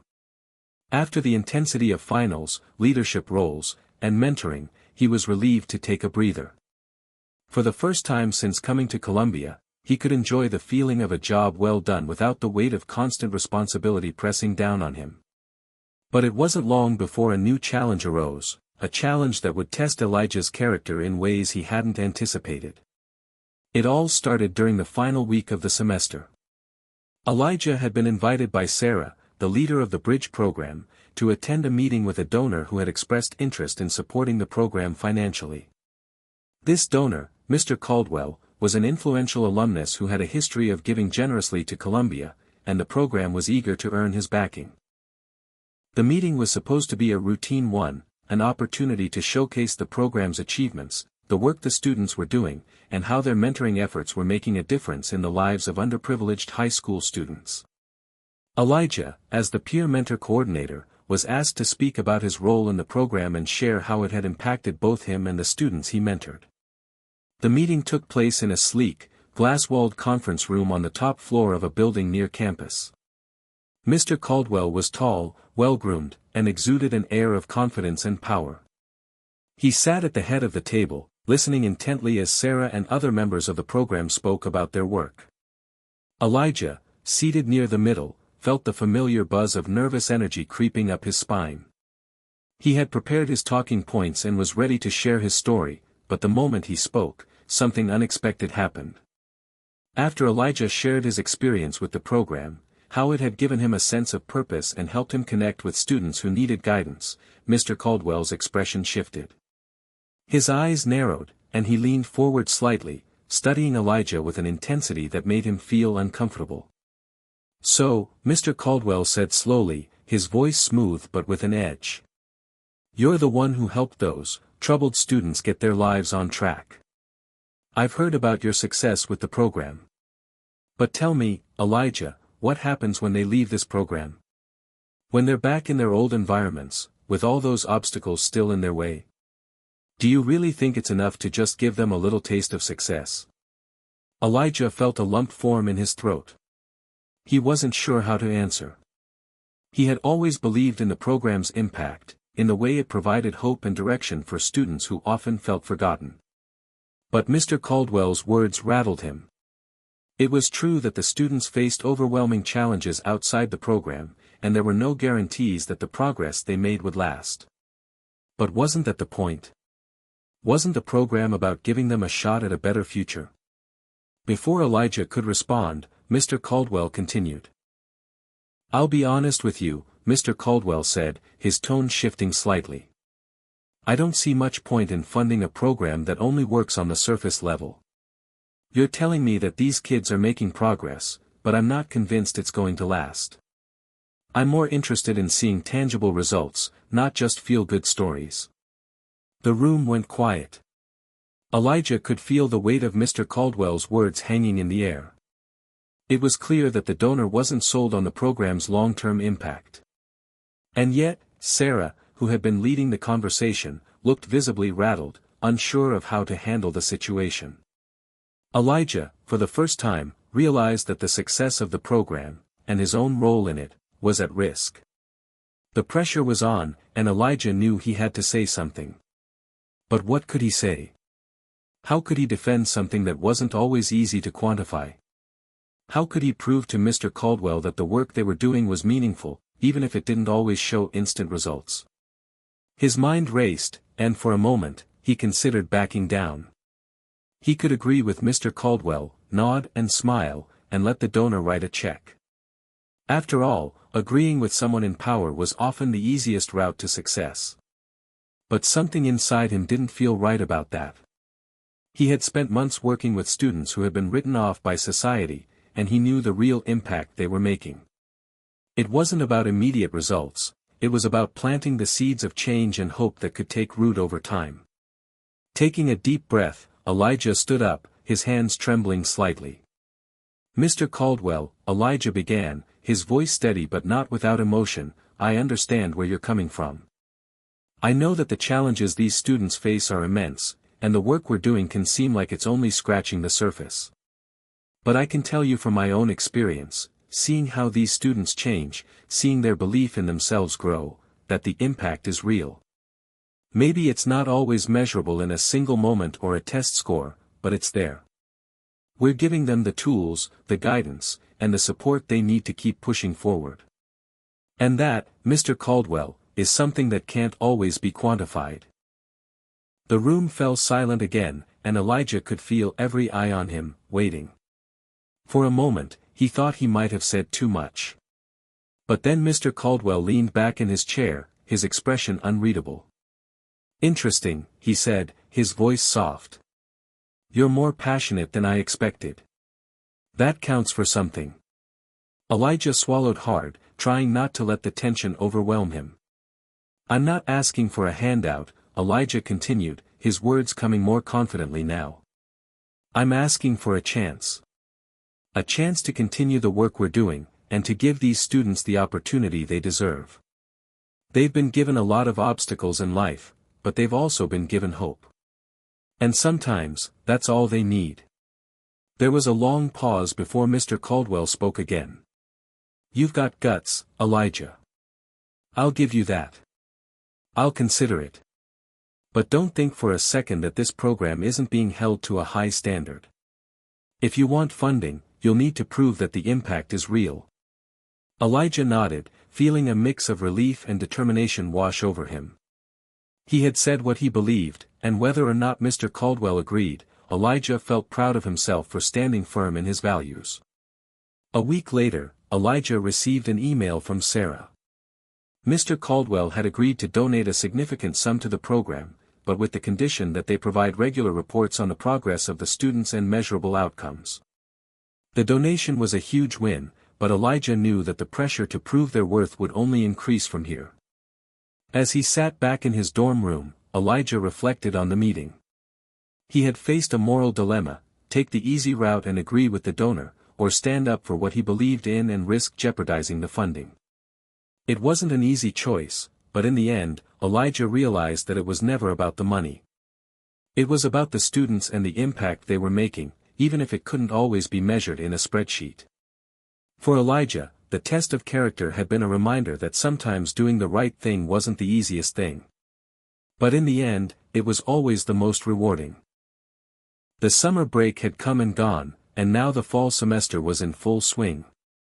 Elijah sat in the bustling student center, his eyes scanning over the syllabus for his new courses, the pile of textbooks and papers beside him serving as a constant reminder of just how much work lay ahead.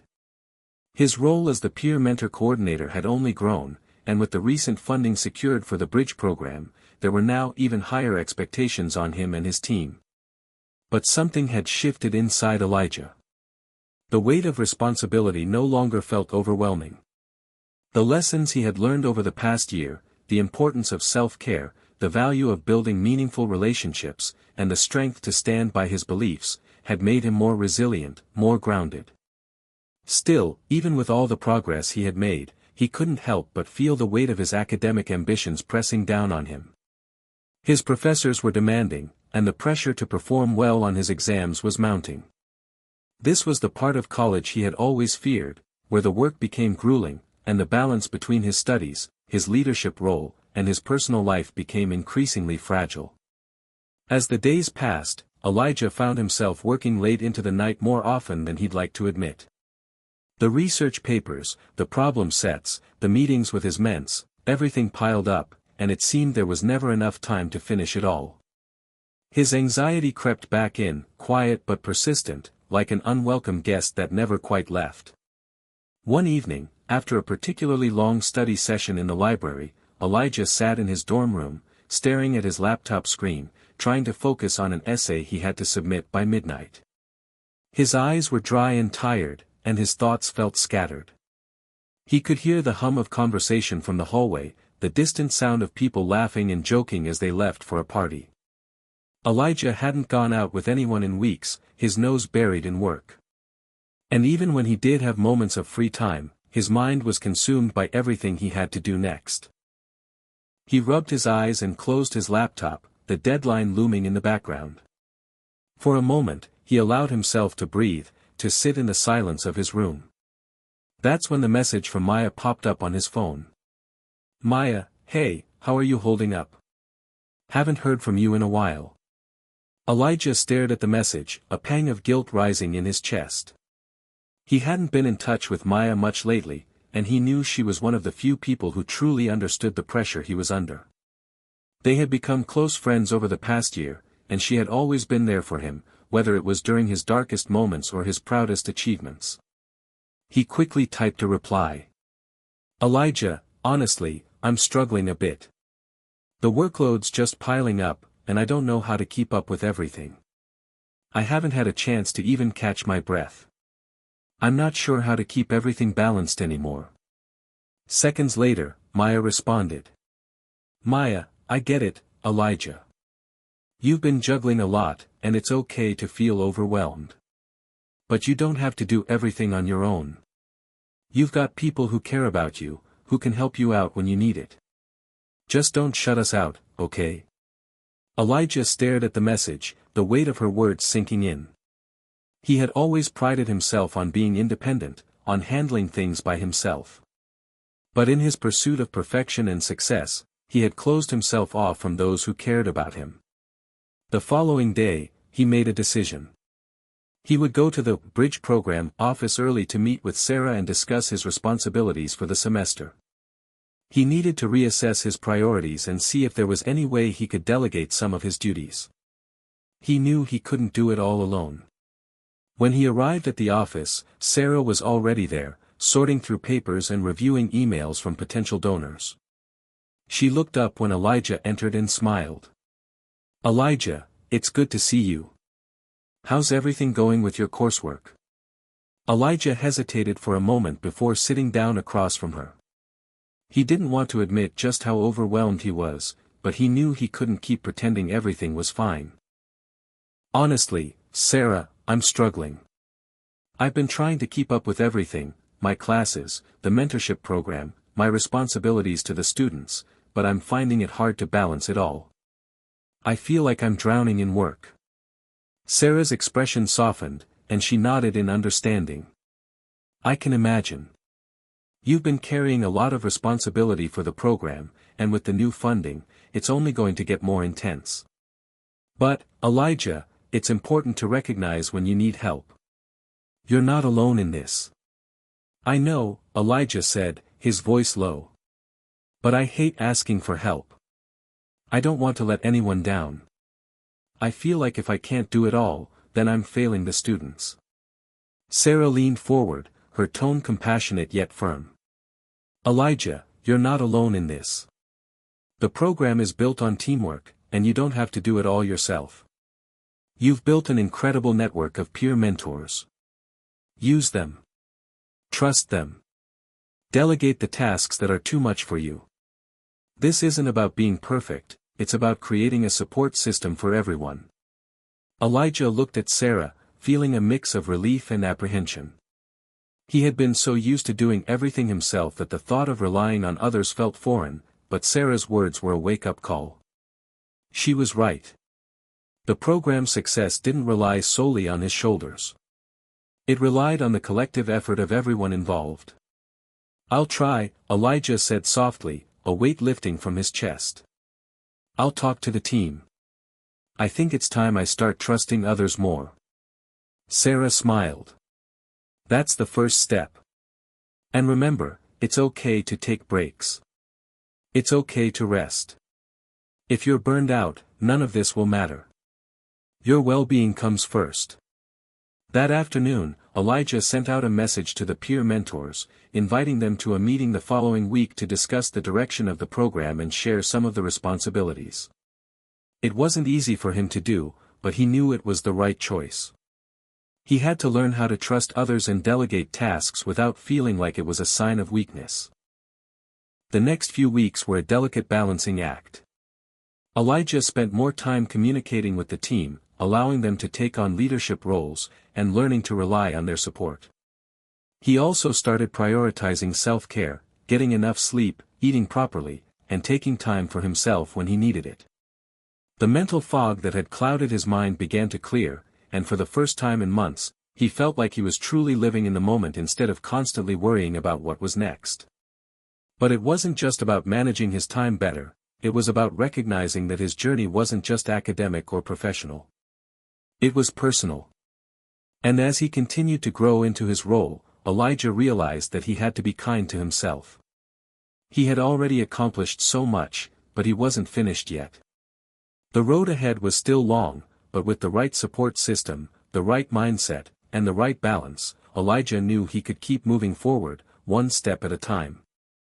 The semester was moving forward at a relentless pace. Elijah had finally found a semblance of balance between his academic work, leadership in the Bridge program, and his personal life. Yet, as the weeks passed, he began to feel the first cracks in the foundation of the life he had so carefully built. It wasn't academic stress or the demands of the program that triggered the shift, it was something much more personal, something that had been simmering beneath the surface for a long time. It started on a quiet Thursday evening. Elijah had just finished a meeting with a group of peer mentors and was heading back to his dorm. The campus was unusually empty, and the crisp air hinted at the coming of fall. He reached into his bag to pull out his phone, half expecting to see a message from Maya or Sarah, perhaps checking in on him.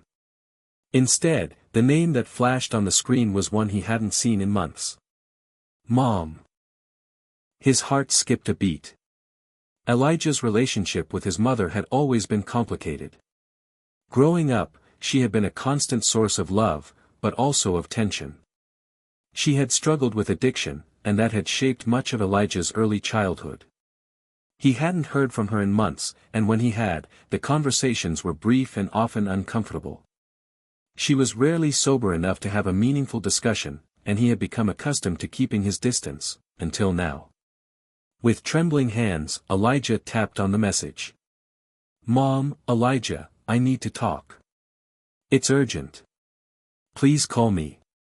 A wave of emotions washed over him, anger, resentment, confusion, and an overwhelming sense of dread. He hadn't been ready for this. It had been years since he'd allowed himself to truly trust her, and every time they had tried to reconnect, it had only ended in disappointment. He stared at the screen for a long time, unsure of what to do. Part of him wanted to ignore the message, to let it fade into the background like the countless other attempts she had made to reach out. But another part of him, the part that still wanted to believe in the possibility of change, felt the pull to respond. After a few moments, Elijah took a deep breath and dialed the number. The phone rang for what felt like an eternity before his mother answered. Her voice was strained, thick with the heaviness of someone who had been crying, or perhaps drinking. Elijah, she said, her tone shaky. I know it's been a long time, but I need you to listen to me. I've been clean for a while now, and things are starting to fall apart again. I don't know who else to turn to. Elijah's stomach churned. His mother's voice sounded raw and vulnerable, a stark contrast to the usual defensive walls she put up when things got tough. Part of him wanted to yell, to demand answers for all the years of hurt she had caused him. But something inside him told him to stay calm. What's going on, Mom? He asked, his voice barely above a whisper. There was a long pause before she spoke again, her voice breaking. I'm scared, Elijah. I relapsed a few weeks ago, and I don't know how to stop. I don't want to lose everything again. I don't want to lose you. Elijah's mind spun. Hearing her admit this, hearing her finally acknowledge the pain she had caused, was both a relief and a crushing weight. For so long, he had longed for her to take responsibility, to show that she cared, but hearing her vulnerable now, it felt like too much. I can't do this, Mom, Elijah whispered, his voice faltering. I can't keep picking up the pieces every time you fall apart. I've been working so hard to get my life together, and this is just too much for me. There was another pause on the other end of the line, then a soft sob. I'm sorry, Elijah. I know I've messed up. But I need you. I can't do this without you. Elijah closed his eyes, his heart heavy. He wanted to help, wanted to believe that his mother could change, but he knew from experience that his attempts to fix things always ended in disappointment. He was caught in the same cycle of hope and despair, and for the first time, he realized that it wasn't just his mother who was trapped, it was him, too. Mom, he said, his voice breaking, I don't know what to do. I want to help you, but I can't keep doing this. I can't keep sacrificing myself for your mistakes." The silence that followed was deafening. He could hear his mother's sobs through the phone, and for a moment, he felt his resolve wavering.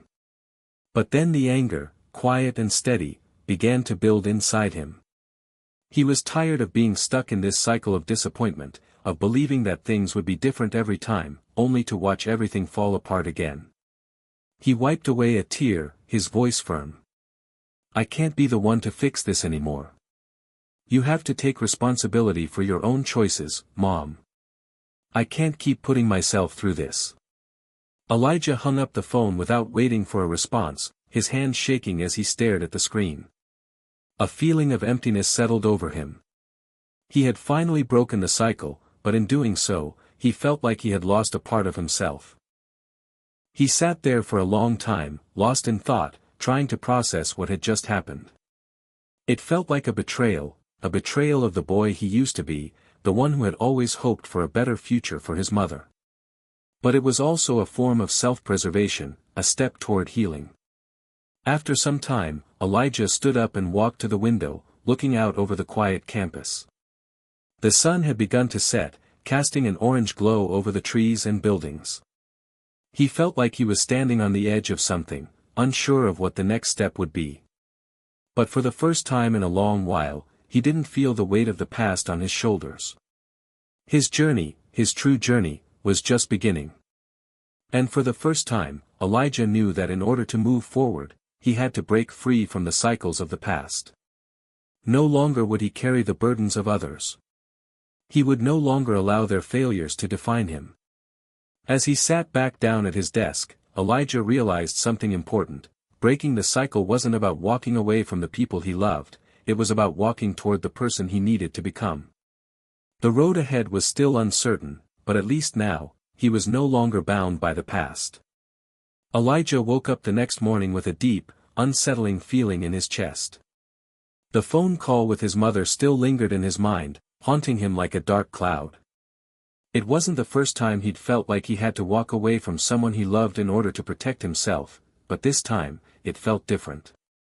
For the first time, he had made the decision to truly cut ties, at least for now. The weight of that decision was heavy, yet strangely freeing. He rolled out of bed, the cold floor pressing against his bare feet. He had promised himself that today would be different. The night had been sleepless, but today, he would face what he needed to. He couldn't keep ignoring his own life, his own journey. It was time to take a step forward.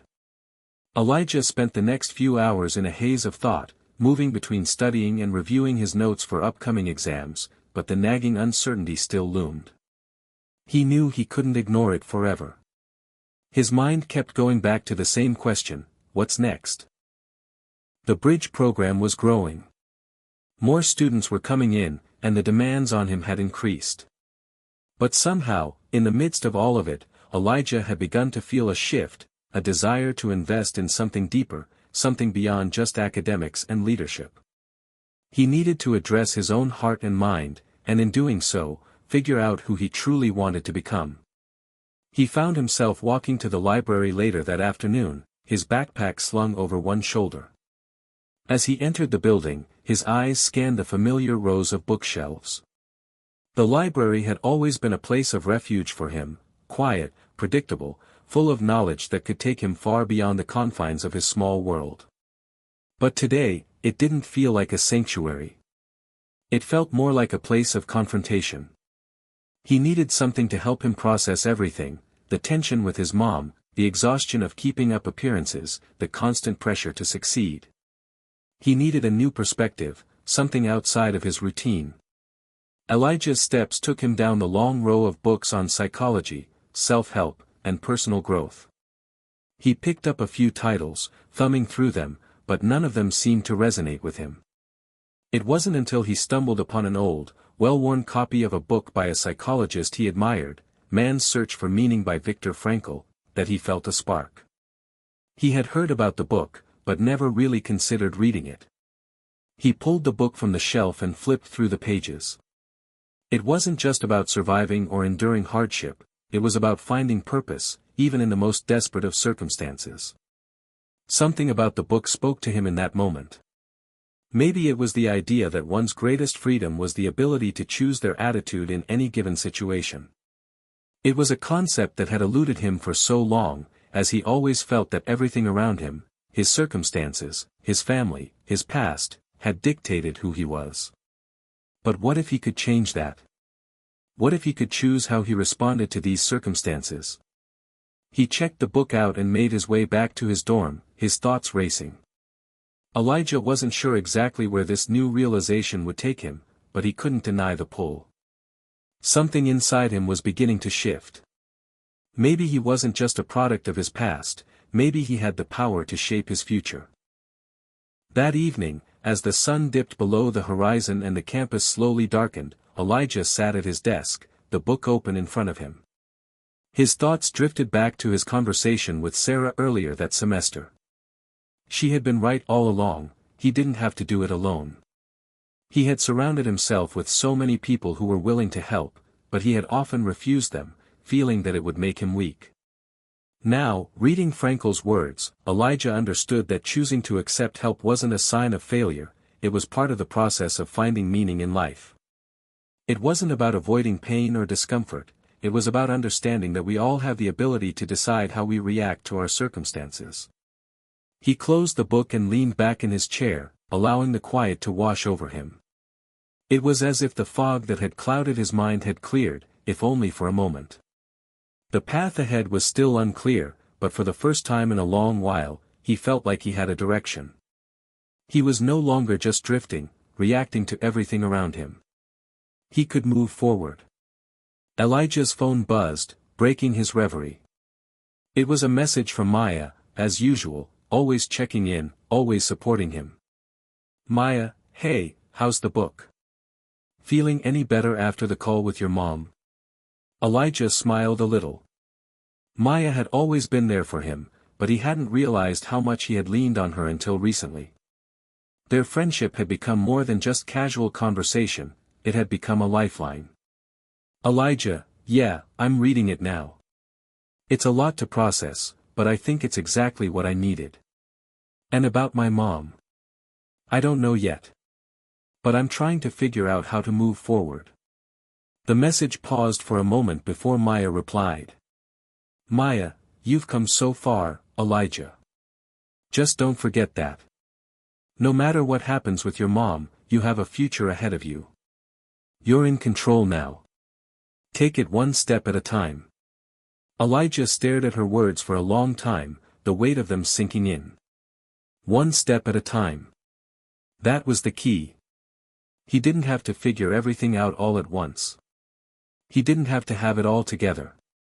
He just had to keep moving forward, even if the road ahead was uncertain. The following week, Elijah attended a bridge program meeting, where he found himself unexpectedly thrust into a conversation about long-term goals. Sarah was encouraging the team to think beyond the immediate tasks of the program and consider the future of the students they were mentoring. The discussion moved from logistics to life advice, and Elijah was asked to share his thoughts on how to stay grounded while pursuing big dreams. He took a deep breath and stood up. He wasn't sure exactly what he was going to say, but as he looked around at the faces of his peers, he realized something important. They weren't just looking at him as the peer mentor coordinator, they were looking at him as someone who had been through struggles, someone who understood the weight of pressure, but had still kept going. I think, he began, his voice steady but uncertain, the most important thing is remembering that we're not alone. We're all working towards something bigger than ourselves, and it's okay to admit when we're struggling. We have to be honest about where we are in the process. And sometimes, it's okay to take a step back, reassess, and figure out what we really want. The room fell silent for a moment before Sarah gave him an approving nod. Elijah had said exactly what they all needed to hear. Everyone, no matter how strong they appeared on the outside, needed to be kind to themselves and take it one step at a time. That evening, as he walked back to his dorm, Elijah felt lighter. The future was still uncertain, but he was no longer weighed down by the pressure of trying to have it all figured out. The path forward wasn't a straight line, it was a series of small, deliberate steps, each one building on the last. And for the first time in a long time, Elijah was ready to take that next step. Elijah stood at the front of the room, surveying the group of students gathered before him. The bridge program had grown since its inception, and now, with dozens of students under his guidance, Elijah felt the weight of responsibility settle over him more than ever before. He had started this journey feeling lost, unsure of his place in the world, but now, he had become a figure of stability for these students, the same way others had once been there for him. The room was full of first-year students, most of them nervous, unsure of how to navigate the demanding academic environment they had stepped into. Elijah recognized the same apprehension in their eyes that he had seen in his own reflection just a year ago. The uncertainty of being away from home, the pressure of excelling in a new environment, and the fear of not measuring up. It was all so familiar to him, but now, he was the one who could offer reassurance, the one who could guide them through their fears. "All right," Elijah said, clearing his throat and smiling. "I know you all have a lot on your plates, and it might feel like you're drowning sometimes, but I want you to know that you're not alone. That's what this program is about, building a community that has your back. We're all in this together, and together, we'll get through it." The room was silent for a moment, before a few heads nodded in understanding. Elijah could feel the tension in the air begin to dissipate. The students were starting to relax, to trust that they were in safe hands. He wasn't just their coordinator, he was a mentor. Someone who had been where they were, who understood their struggles, and who could help them overcome the challenges they faced. As the session continued, Elijah moved from one group to another, answering questions, offering advice, and encouraging the students. He felt a sense of pride in his role. He wasn't just helping them academically, he was helping them build confidence, helping them see that they could achieve things they never thought possible. This was more than just a program, it was a foundation for the rest of their lives. But as the meeting came to a close, Elijah felt the familiar weight of uncertainty creep back into his mind. It was something he hadn't fully addressed in a while, the nagging feeling that there was more he needed to do for himself. Yes, he had helped his peers and the students in the bridge program, but was he really on the path he wanted to be on? Was this the life he truly wanted to build for himself? He had been so focused on keeping everything together, on meeting the expectations of others, that he hadn't taken a moment to stop and think about his own goals. What did he want out of life?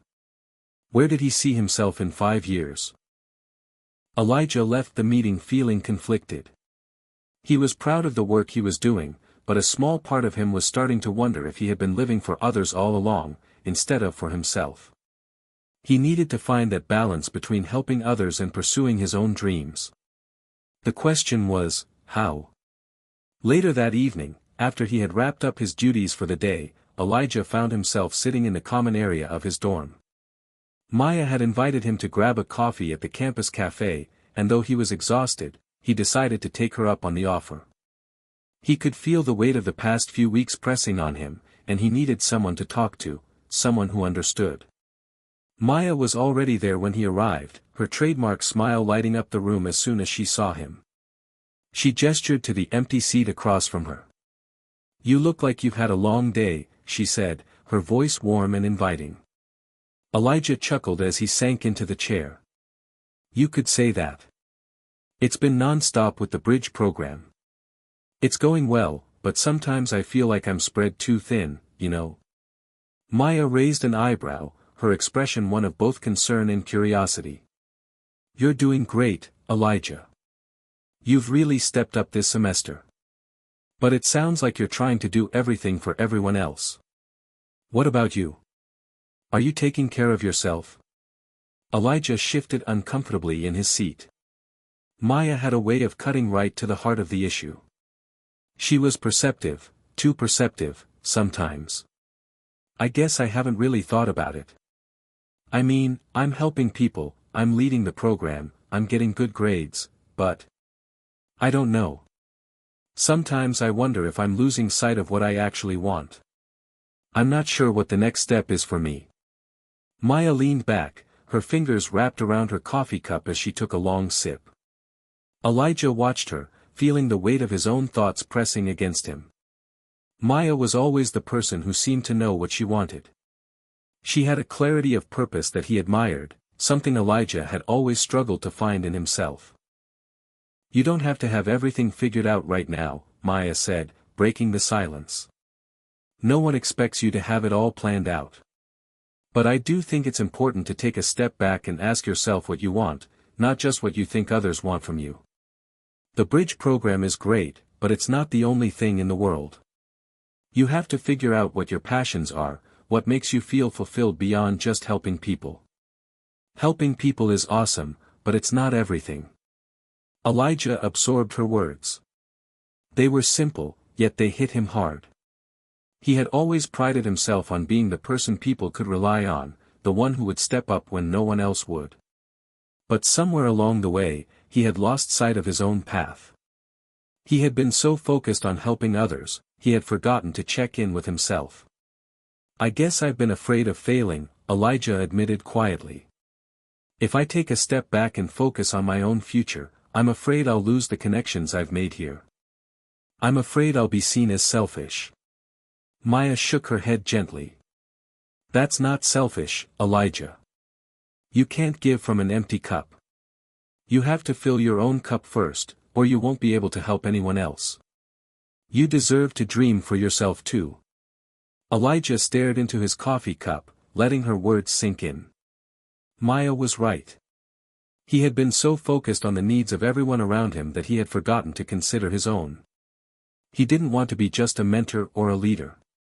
He wanted to be Elijah, a person who was allowed to chase his own dreams, a person who could embrace both his responsibility to others and his own growth. "I think I've been afraid to let go of that image of who I am," Elijah said, the realization hitting him. "But I need to figure out what I want. I don't have to keep sacrificing myself for everyone else." Maya smiled at him, her eyes filled with understanding. "Exactly. It's about finding balance, Elijah. And it's okay to take the time to figure it out. You have the rest of your life ahead of you." As the night wore on, Elijah felt a sense of clarity begin to settle over him. The pressure to have it all figured out was starting to lift. He didn't need to have all the answers right now. What mattered was that he was moving forward, making choices that would allow him to grow, not just as a leader or a mentor, but as a person. The next step wouldn't be easy. But Elijah was ready. For the first time, he wasn't just building bridges for others, he was building one for himself, too. Elijah had been awake for hours, staring at the same page in his journal. His pen hovered above the paper, poised to write, but no words came. He had always prided himself on his ability to articulate his thoughts, but today felt different. Today, there was a weight on his chest, a pressure that made even the simplest of actions seem like monumental tasks. He had been thinking about the future, about his future. The conversation with Maya had stuck with him, burrowing deep into his mind like a seed that wouldn't stop growing. "You have to fill your own cup first." The words echoed through his thoughts, but despite the clarity they brought, he was still unsure how to apply them to his life. How could he prioritize himself when everything else seemed to demand his attention? The bridge program was thriving under his leadership, and he had made meaningful connections with students he genuinely cared about. But there was something else tugging at him, a desire to pursue a future that wasn't solely defined by others' expectations. He wanted to be more than just a mentor, he wanted to be Elijah, a young man with dreams of his own, a person with a life that was his to shape. Elijah had been accepted into several prestigious colleges. The offers had come with a lot of fanfare, but they hadn't brought him the satisfaction he had expected. Instead, they had created an even greater sense of uncertainty. Which path was the right one for him?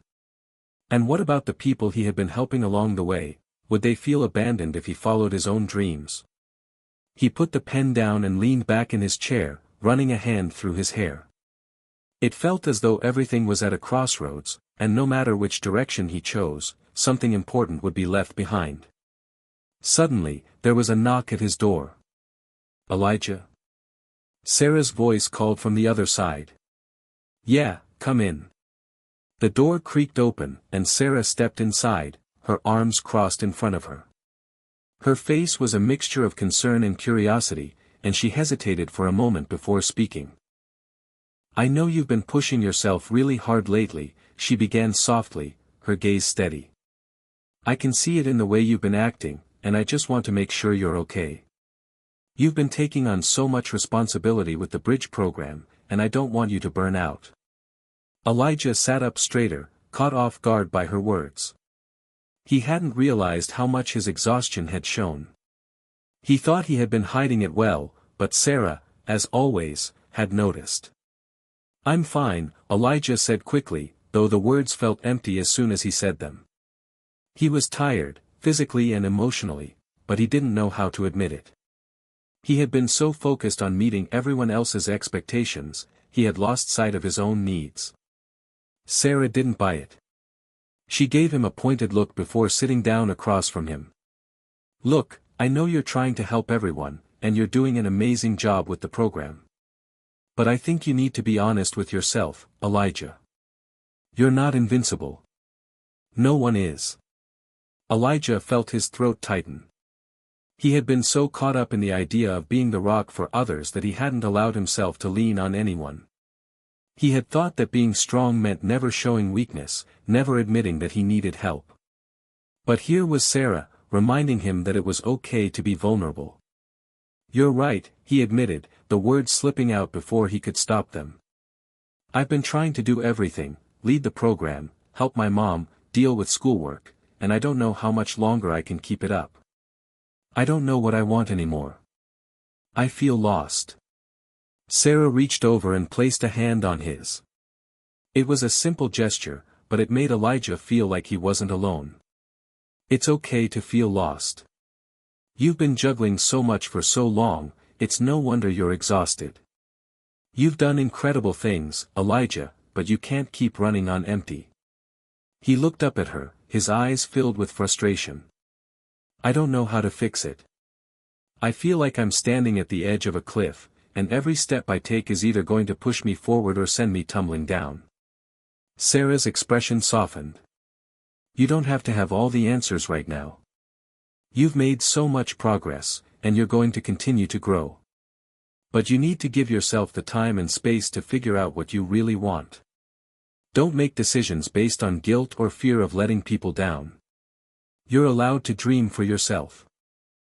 Elijah took a deep breath, feeling the weight of her words sink in. He had been afraid of disappointing others, of abandoning those who depended on him. But Sarah was right.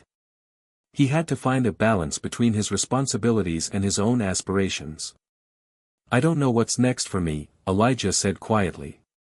"But I need to figure it out." "You will," Sarah said with a smile. "But it's okay to take it one step at a time. You've already come so far, and I know you'll keep moving forward. Just remember, you don't have to do it all alone." The next few days were a blur of emotions. Elijah spent hours reflecting on what Sarah had said, mulling over his options and trying to find clarity. He was still unsure about what path he should take, but the pressure he had been feeling started to lift. The more he thought about it, the more he realized that it wasn't about having a perfect plan. It was about moving forward, step by step. Elijah made a decision: he would take some time off from his leadership role in the bridge program. It wasn't that he wanted to leave the program behind, it was just that he needed to step back and focus on himself for a while. He had done enough for others. Now, it was time to invest in his own future. He had spent the past year running on adrenaline, trying to prove to himself that he was capable of balancing everything. But now, he knew that true strength came from knowing when to pause, when to take a step back, and when to focus on his own growth. He wasn't going to abandon the bridge program entirely, he would still be involved, just not in the way he had been. He wanted to be a mentor, yes, but he also wanted to be a student. He wanted to be someone who pursued his own passions, someone who figured out what truly mattered to him. The decision wasn't easy. But Elijah knew it was the right one. He was crossing a bridge, stepping into the unknown, and trusting that whatever came next would be worth it. Later that week, he made the announcement to the bridge program team. It was a bittersweet moment, but Elijah spoke from the heart, explaining his need to focus on his own journey and personal growth. He promised to stay involved in the program, just in a different capacity. As he looked around at the students and mentors gathered in the room, Elijah realized that this wasn't the end. It was just the beginning of a new chapter, one where he would continue to grow, continue to help others, but most importantly, continue to discover who he was. Elijah had crossed the bridge. And while he didn't know exactly where it would lead, he was ready to walk forward, one step at a time. The morning sun was just beginning to rise as Elijah stood by his dorm window, gazing out at the sprawling campus before him. The world felt both vast and intimate in that moment, so many paths stretching out before him, but each one feeling so personal. He had spent years feeling like a puzzle piece that never quite fit, but now, standing on the precipice of what was next, Elijah felt more connected to himself than ever before. He was no longer just the quiet kid with a potential nobody believed in, he was someone with a future he was ready to shape. The past year had been a whirlwind of growth, challenges, and revelations. Elijah had come so far from the scared teenager who thought he needed to prove something to the world. Now, he knew that the real test wasn't about meeting the expectations of others, it was about figuring out who he was and what he truly wanted out of life. And he was no longer afraid to take that step, no longer afraid to admit that he didn't have everything figured out. As he looked out at the campus, the familiar faces of his classmates and friends seemed to blend into the scenery, like pieces of a larger picture he was still learning to understand. It wasn't just about the bridge program anymore, or the SAT score that had shattered expectations, it was about his own journey, one that was still unfolding. His phone buzzed on the desk beside him, snapping him out of his reverie. It was a message from Maya. "I was thinking about what you said last week. You've made some big moves recently, Elijah. Don't forget to celebrate the small wins too. The future's bright, my friend. You got this." Elijah smiled to himself, feeling a sense of warmth in her words. Maya had always been there for him, offering support when he needed it most. And now, as he stood on the edge of what was next, he realized just how much her friendship had meant to him throughout this journey. He typed back quickly, "Thanks, Maya. I think I'm starting to see that now." The next few days passed in a blur of reflection and planning. Elijah had taken some time off from his leadership role in the bridge program, but he was still involved in a smaller capacity, helping out when needed and mentoring the students he had come to care about so deeply. But the decision to step back had given him the space he needed to think about his future in a way that wasn't clouded by the pressure to be everything to everyone. He had decided to take a gap year before heading to college, a decision that had been met with both surprise and encouragement. His family had been supportive, even if they didn't fully understand his reasoning at first. But Elijah knew that a gap year wasn't just about buying time, it was about finding clarity. It was about taking a break from the academic grind and exploring what truly ignited his passion. For the first time in years, he wasn't in a rush. He didn't need to rush into a career or pick a major just to satisfy expectations. He was going to spend the year traveling, volunteering, and exploring the world in a way that would allow him to grow, not just academically, but personally. One of the things that Elijah had learned in the last year was the importance of pushing outside of his comfort zone. He had spent so much time trying to please others that he had lost sight of his own desires. This gap year was going to be his chance to realign his path, to step into the unknown and find out what he was truly capable of when he wasn't tied to a rigid timeline. His mom had been hesitant at first, concerned that a gap year might lead to him losing focus. But after a long conversation, Elijah had explained to her how important this time would be for his personal development. She had come around, reminding him that no matter what path he chose, she would always be there to support him. It wasn't about the destination, it was about the journey, and how he grew along the way. The first step of his journey was a trip to a community in Africa, where he had been invited to work on an education project. It wasn't a glamorous job, but Elijah felt that it would give him the opportunity to do meaningful work while also learning more about himself. He had always been passionate about helping others, but this time, he would be able to immerse himself in a completely different culture, gaining a new perspective on the world. As the day of his departure drew nearer, Elijah felt a mix of excitement and nervousness. He was leaving behind the familiar comforts of home, his dorm, his friends, the campus that had become so much a part of his life.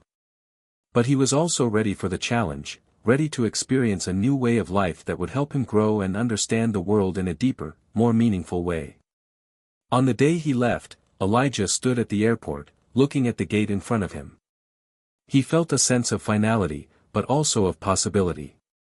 This was the moment where everything could change, the first step toward finding his true self, away from the expectations of others. Before he boarded the plane, he received a call from Sarah. "I'm really proud of you, Elijah," she said, her voice full of warmth. "I know this year is going to be important for you. Just remember, you don't have to have everything figured out right now. You're doing the right thing by taking time to figure it out." "I know," Elijah replied, smiling into the phone. "Thanks, Sarah. I think this is what I need. To figure out who I really am, without the pressure. To live for me." "That's exactly it," she said. "You've got this. And no matter what, you know you'll always have people who believe in you." As the call ended and he walked toward the gate, Elijah felt something shift inside of him.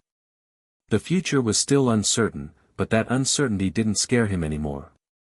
It was full of possibility, endless opportunities for growth, learning, and self-discovery. He was finally stepping into a version of himself he had been searching for all along. The months that followed were transformative. Elijah spent his gap year traveling and working on various community projects, gaining first-hand experience in areas that had once seemed distant and foreign to him. He connected with people from all walks of life, learned new languages, and began to understand the world in ways that textbooks had never shown him. When he finally returned to the United States, Elijah felt changed, not just in the way he saw the world, but in the way he saw himself. The pressure to have it all figured out had melted away. He had discovered a new sense of purpose, one that was rooted in helping others but also in staying true to his own dreams and ambitions. By the time he enrolled in college, Elijah had a clearer vision of his future. He knew that he wanted to pursue a career in education, but with a focus on global development and social justice. The work he had done during his gap year had inspired him to explore these fields in greater depth, and he was determined to make a difference, not just in his own community, but around the world. As he sat in his first college lecture, surrounded by a diverse group of students, Elijah couldn't help but smile. The journey ahead was still long, but he was ready for whatever came next. For the first time in his life, he was living for himself, authentically, unapologetically, and with a sense of purpose that would guide him through the challenges and triumphs ahead. The road had been hard, but it had led him to exactly where he needed to be. And Elijah knew, without a doubt, that this was just the beginning. Hit subscribe and leave a comment with where you're watching from. This story might just spark a new beginning. What's one thing that always pushes you forward, even when things get tough?